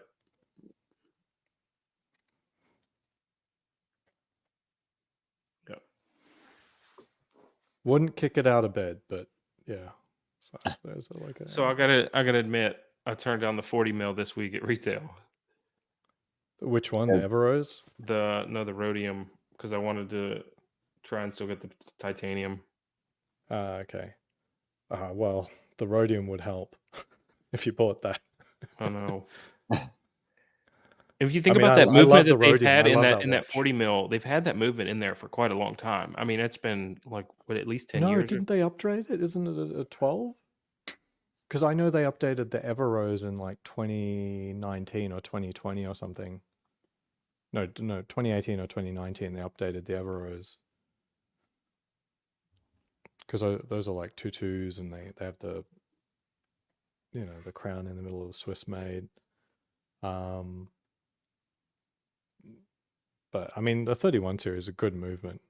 You know, if I had my choice, I'd probably stick to the 31 series. Like I think I showed on Discord my Hulk, after like 2 weeks of wear, had lost like 1 second after 2 weeks. It's phenomenal. Yeah, they're workhorses for sure. All right, I'm gonna wrap things up. Thanks for having me on, and thanks for letting me share those that swag. I just kind of ripped it when I saw it, so sorry for the No, impulse that was buy. great. I mean, I was looking forward to the, you know, continuation of that story, because you have gifted me that nice shirt, and I know you ordered all of it at the same time, right? And the shirt came months after, and then all of this came like what, 6 or 7 months after? It was After a the while. order? I think it was 16 Took a weeks. while. 16 weeks.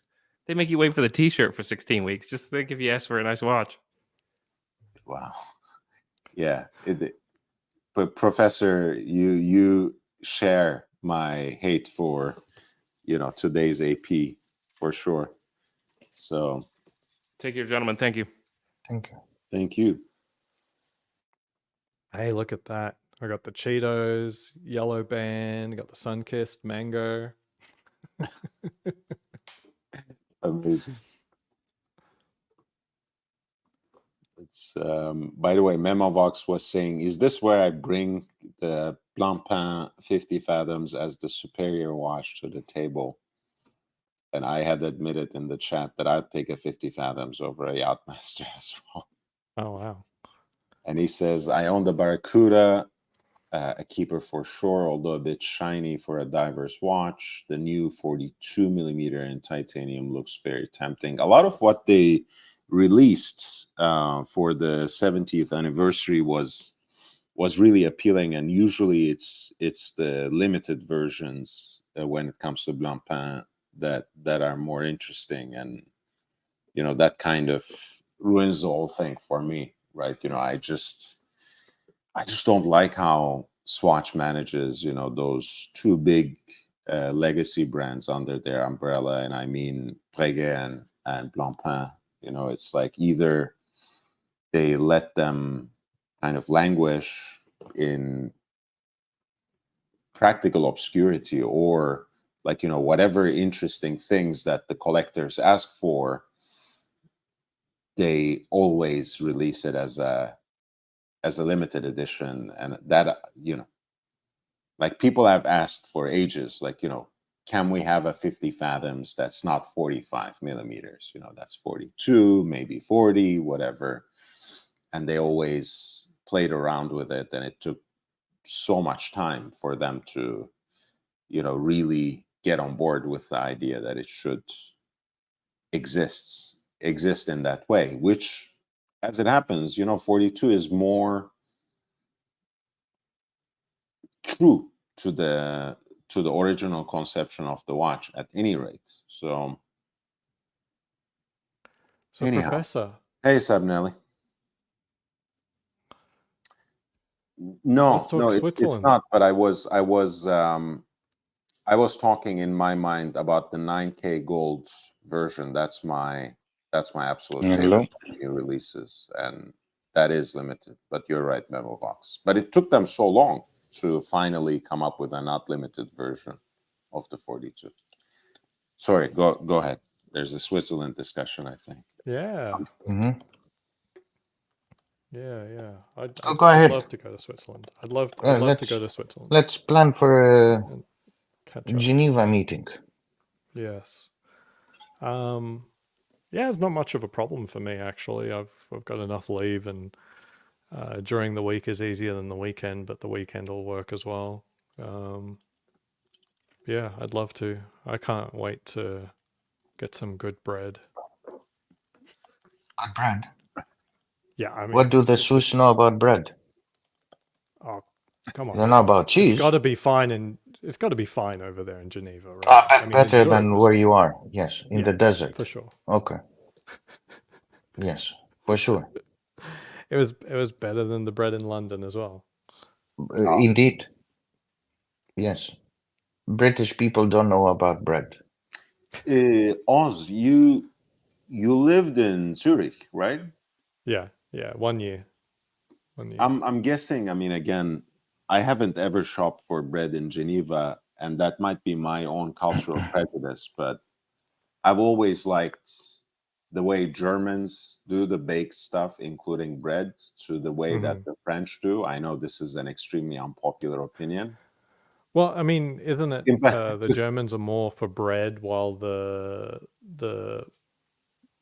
French is more about the pastries? yeah, which are called Vienna, Viennoiserie for a reason, right? They were basically taken from the Viennese style, but without inflaming those cultural nodal points. Yeah, I guess it's just that. And I do like, there's a whole meme of Toto Wolf asking for pumpernickel bread, right? I like those kinds of rustic, dark breads if I ever eat. So I prefer something like that to baguettes. I just miss having a good solid crust. Just having a crust that's actually rock hard. That I know it doesn't sound appealing, but what can I say? I miss it. Those crusts are not hard by mistake. You have to grow accustomed to it, and then you you can't. miss it. Yeah, you can't compare like breads in the US with bread in Europe. Period. I think. Oh, if you made like a half brat, like the way they do in Zurich, at least that I was used to, and you sold that to Americans, you're gonna have like 3 lawsuits a day with people like losing their veneers or something on your overly strong bread. Memovox. I don't even want to read that aloud. You know, I can't. Like people take it the wrong way whenever talk anything. You know, whenever I say anything negative about Germans, German brands. You know, even IWC, people get angry. So I'm not gonna. But I mean, you're right. The German cuisine, by and large, I have to say, it's not very rich and enticing to someone with a Mediterranean soul, as I do. So Where is Memovox from? Denmark, Denmark. yes, sir. Pork and cheese. And Dan- Novorodisk, the dieting pill. They can. That's their contribution. And glasses. Sunglasses and seeing glasses. Sunglasses, really? What's These Yes, one of the best in the world. Believe it or not. a lot Which of one? decent football players, I have to say. I've always, like, in every generation there are at least a couple that I really admire. The Laudrup brothers Oh, Laudrup, yes. being Good point. my particular favorites, but of course Schmeichel, the goalkeeper, was my absolute idol when I was growing up. Even though I never liked his team, I never liked Manchester United. They have actually, what was the name? I was almost about to say Recep Recepi, because they actually have an Albanian. I think he is also a Kosovar as well. Very famous chef in Copenhagen. What was that restaurant's name? I'm sure Memovox will get it before I have to Google it. He may have recently retired, but that was like one of the most desirable restaurants in the whole world. It starts with an N, if I'm not mistaken. I And don't know.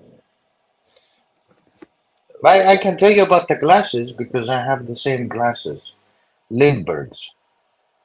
Mhm. Very nice. Oh yeah, it's René Recepi. That's the name. Rene. Is he the cousin of Recep? No, René Recepi is he was actually born in Copenhagen. To his father was Albanian ethnically, but from Republic of Macedonia. You know, the country that whose name Greek Macedonia. Greek. you guys don't really like, Professor. You Greek remember that one? Macedonia or North Macedonia or former Yugoslav Republic of Macedonia. It's all fucked up there. I tell you. You gave up. You gave up. You shouldn't have given up, Professor. You gave up. They changed the name. Now it's Republic of No, Macedonia. it's the communist government, the previous government in Greece that agreed to this stupid thing. My solution was name? easy. Just go over and take it. That would be interesting. Yeah, Yeah. that could be interesting, because you know it's not like there are enough wars. We need a new one in the Balkans. You need especially in the That- Balkans. You that's need to wake them up now. That's the number one priority for Greece is to start a fighting war. Start a war. Yeah, I mean, That's we were talking about why not go reclaim Constantinopolis, you know, while you're at it. But why stop at Macedonia? yeah. Well, the 29th of May was a sad day. That was the day the Byzantine Empire fell. Yeah. So instead, we can discuss about watches in Geneva, visiting Geneva. So, Ozzy, we can plan for a trip with Lord. You can use my place. Wow. Yeah, And I then mean, we can go to Can we Peruca and take over his place too. yeah, I'd love to see Peruka. can we throw parties at your place in Geneva, Professor? We can. I don't know. You are the expert about the female side of the invites we will have. You I will be am. the. Yes, you are responsible because you are into models. I've been trying to keep things completely ambiguous here. I am also, you know, currently happily dated. Happily, Um, happily dating. Okay, yeah, that means nothing. You can that have many other dates. what do you mean? That means everything. I'm a very Oh, you. loyal. I'm a very Oh, loyal and committed. Now you're gonna. monogamous and committed person. Yeah, so I Okay. mean, July, Oh, August, I Oh love God. how Ozzy just like yes. yeah, Changes the subject. The poor guy is married up to yeah. his teeth. He's soon having a third child, fourth. He's gonna have a little Aussie army there. That would be a blessing. Yeah, but yeah, anytime in July, August would totally be easy for me, actually. Yeah, it would be easy. July would be a little easier. But you're saying you're there, Professor, from July to August, like Yeah, I'll for be work? there. I'll be there. The only unfortunate thing is that it gets extremely busy, Hmm. the center, and it'll be, we'll just have to deal with the tourists. Hmm. Yeah, yeah, fair enough. Yeah, okay, I'll pencil it in. I mean, it's already June 1, so I guess June 1. penciling something in. If it's a reality that can happen for you, young Brando, that would be cool to know. But yeah, I'm basically open. July is nothing for my family. Like there's no celebrations. My son's still on summer holidays. There's basically it's completely blank slate, and I've got plenty of leave from work. And even if I find a new job, Can I I'll have just put your off the work date. too? I want to have your work where I can say I have no work. I can take time off. I want to have the same job. Young Brando and I want the same job, please. I don't want anyone's job. I'm You don't happily unemployed and doing happily YouTube. unemployed. Okay. I'm very happy. It's like it's a pretty high stress job, like in big tech. Like Okay. there's I can no. I can see it. I can see it right now. Big stress. Yeah, you do look very stressed. Very This stressed. this is Friday over here. You know, Very I've had a very couple of stressed. drinks Oh. at Oh. the Booker event. Please tell me about this event. This you got me But excited by now. the way, guys, please hit the like button. I would Yeah, appreciate please. that. Whoa, we Now got some that we stayed fireworks! up, Wow. yeah, I don't know what the fuck that is, but when I do the double thumbs up, apparently that's what happens in the background. But please hit the Oh, like button, guys. Yeah. We're almost at 4 hours here, and it's 1:10 a.m. in Los Angeles.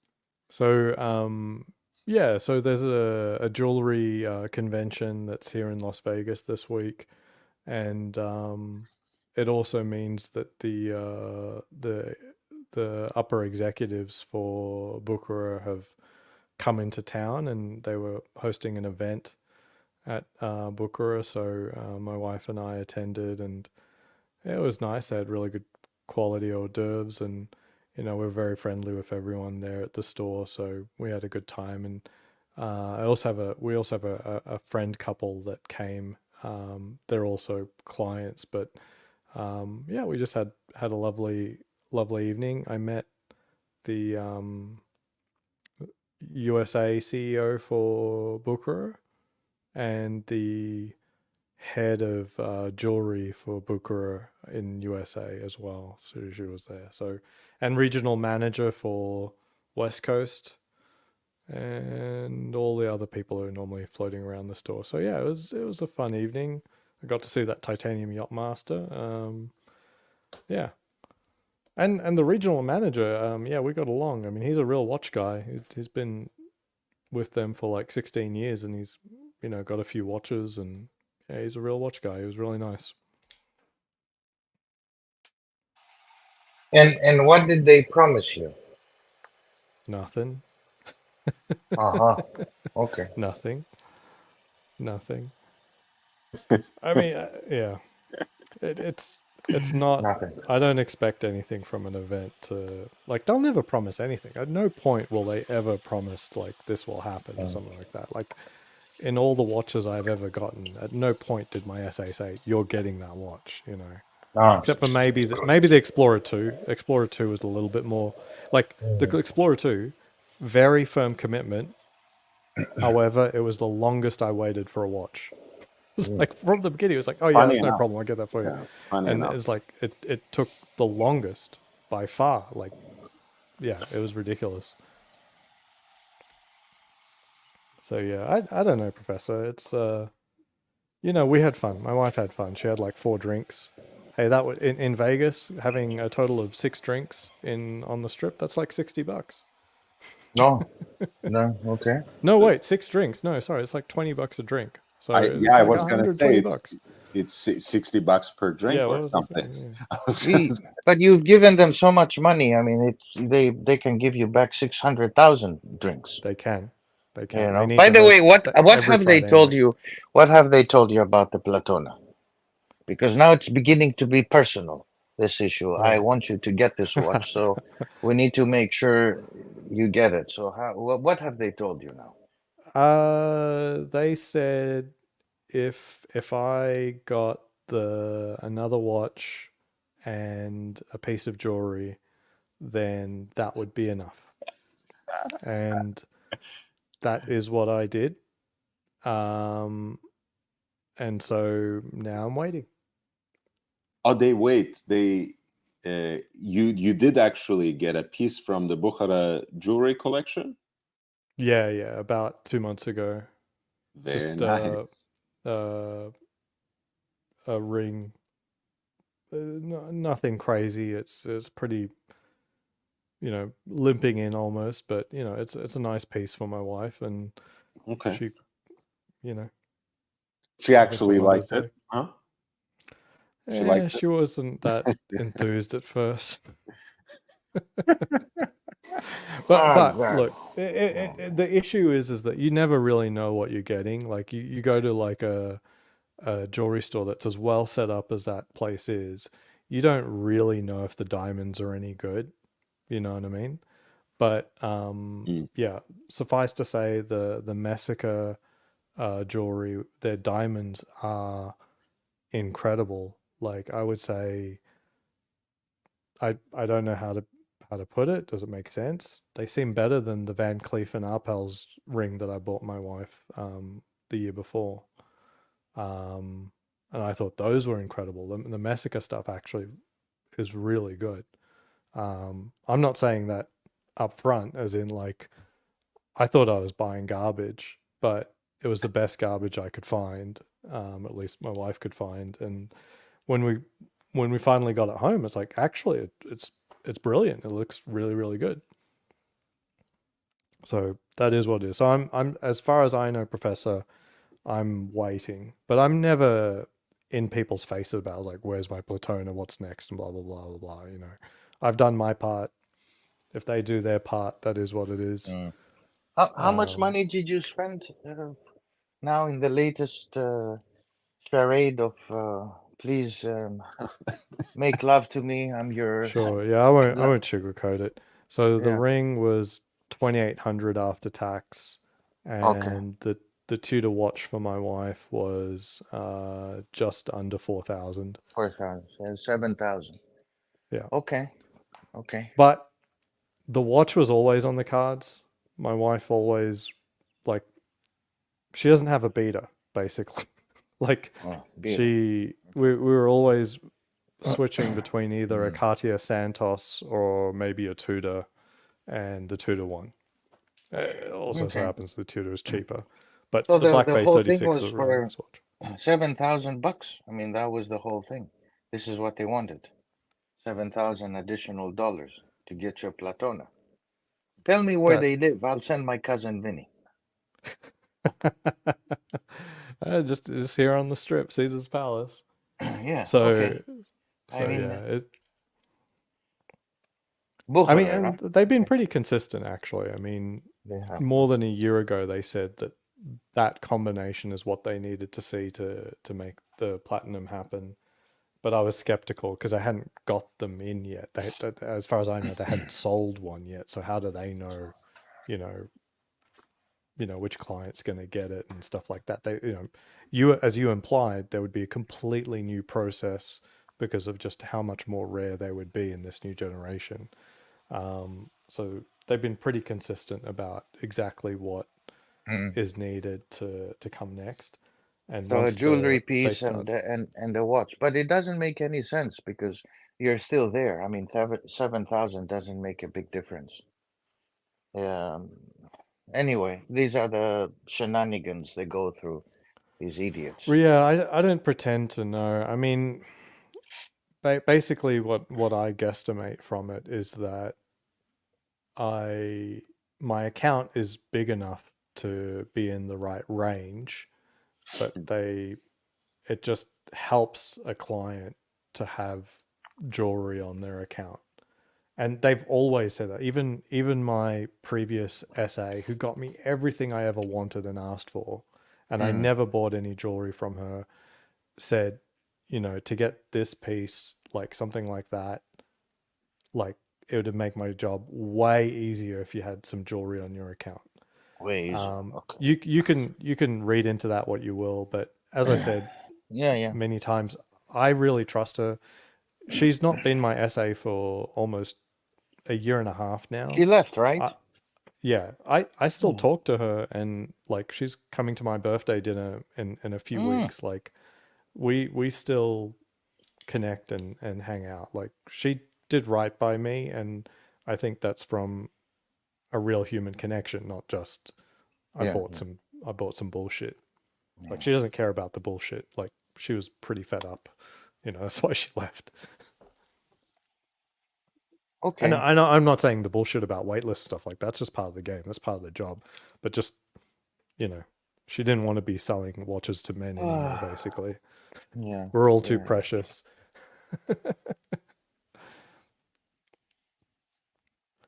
Okay. So we'll see, Professor. I don't think it's going to happen. So I didn't buy anything I didn't want except for that jewelry, I would say. But my wife's actually pretty happy about it. So Okay. that is Well, what if it your is. wife is happy. We have Yeah. a few more minutes to go before we wrap up. We all So fall asleep. if you didn't hit the like button, please do so. If you have any last minute questions or if you simply want to show your support, that's always great. You guys know the memberships are a great way to do that, because of the consistency, because of the exclusive content that you have access to. It is an ever-growing archive, so feel free to do that. A lot of the archive of the live streams might end up going back there, so if you're interested in catching up on something, that's probably a good idea to sign up now. But at any rate, if you want to support the channel through other options, the links are down there as well. I mean, look, I don't know. I'm kind of the winner of this whole debate, of this back and forth. Like as I said in the beginning, if Aussie gets the platinum Daytona, I get to make fun of Professor in perpetuity. And the longer he stays Professor's away winning on from this it, one.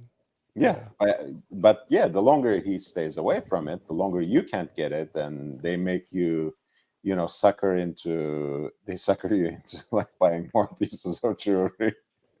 Which I'm not No, like that. well, It's great they've not either way. been dangling the carrot and changing the goalposts. So that's the main thing. Is that like this? I wanted to see how long the goalpost would stay as what they said. Like I didn't buy anything for almost a year. Like they said, you need this and this. I was like, okay, I'll think about it, you know.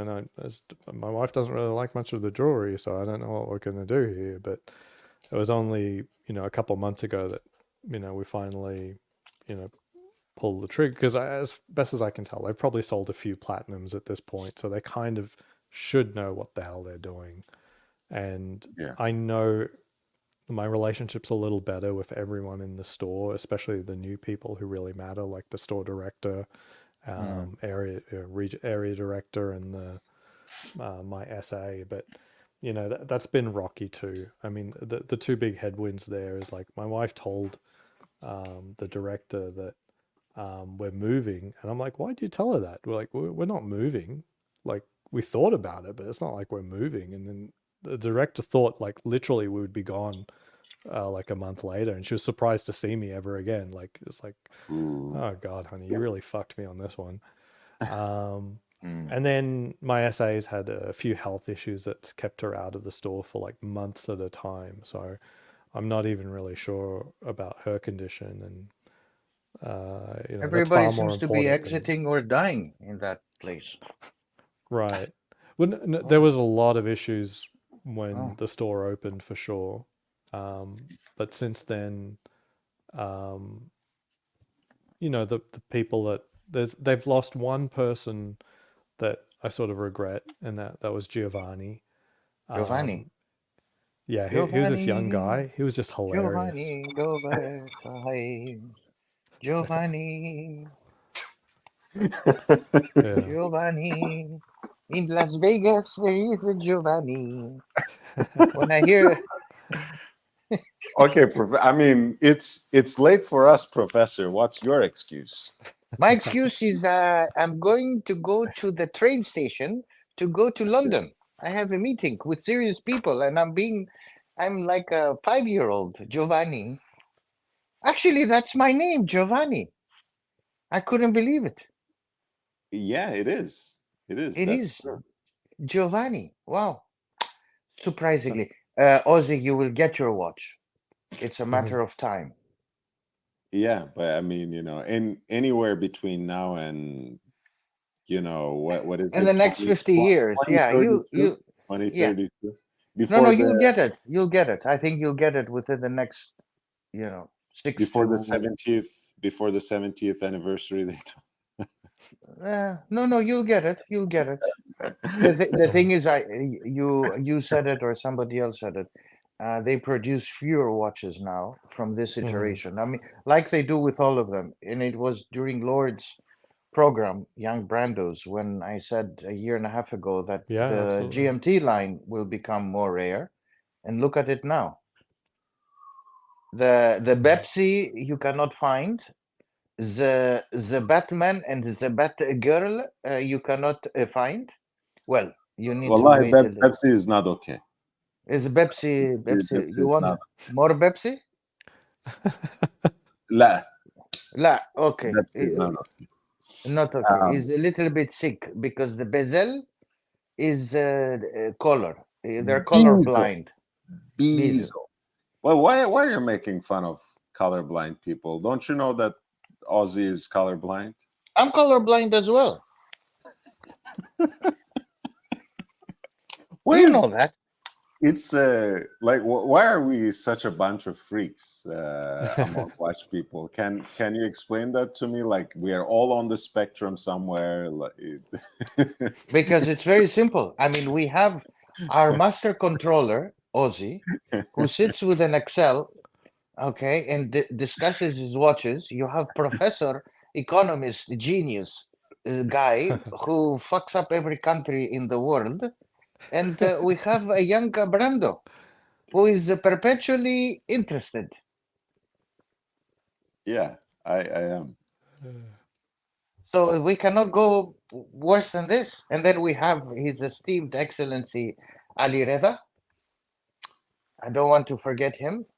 And we have our fans, your I love fans. I love the Fosha, like the Fasih. Oh yes, Ali pronunciation of Reza. it, Yes. Ali Reza.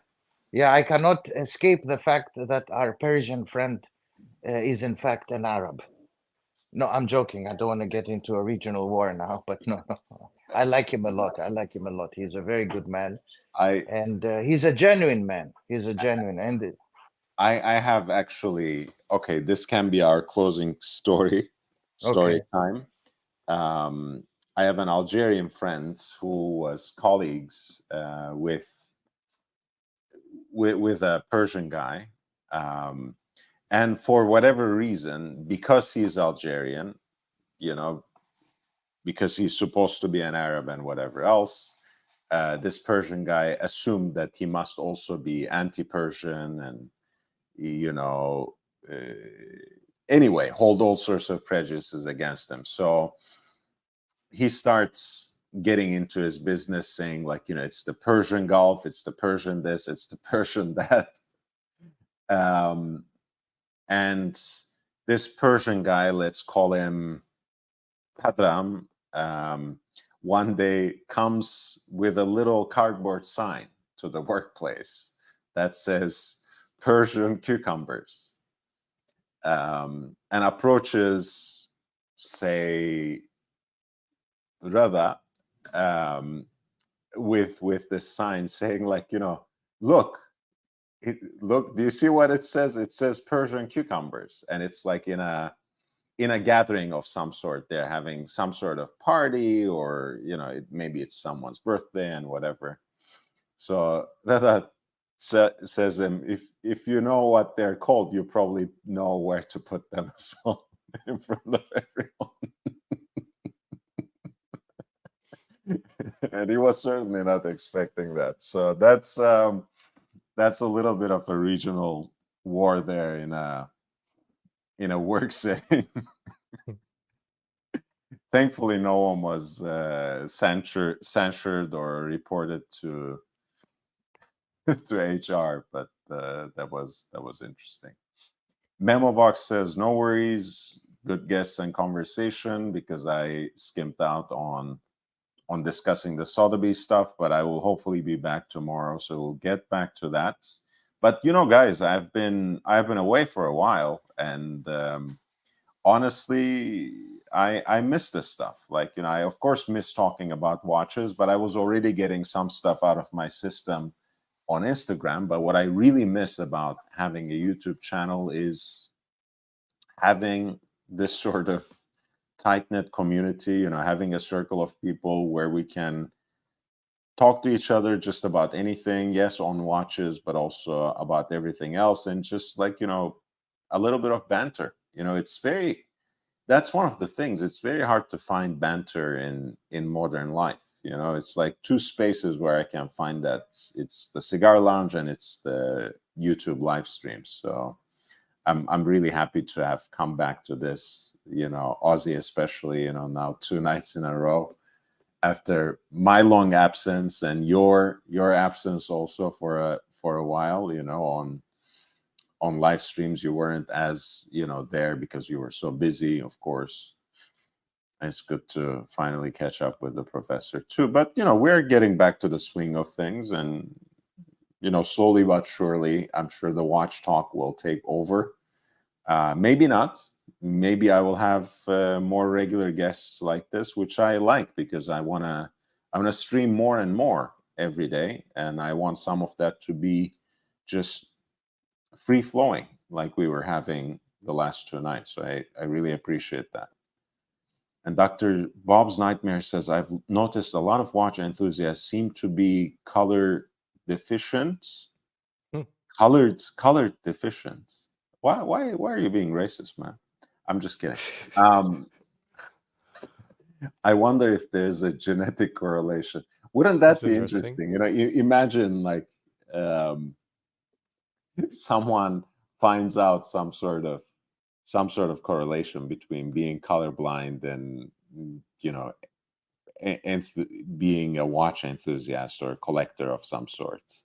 It's Mhm. really funny, by the way. There's this German guy in the cigar lounge. He brought me a whole album of his currency collection. Mhm. And the funny thing is, he knew exactly who to show it to. Like, you know, he comes and says, like, you know, I know you would love to take a look at this. And I was so tempted to say, no, I'm not interested, but I'm such a geek. I poured over it for an hour or something. He knew that this guy is a geek. He talks about watches all the time. He would be interested in something like this. So the next hour was spent on looking at banknotes from anywhere from Antarctica to Iran, both Shah era and the Islamic Republic, etc.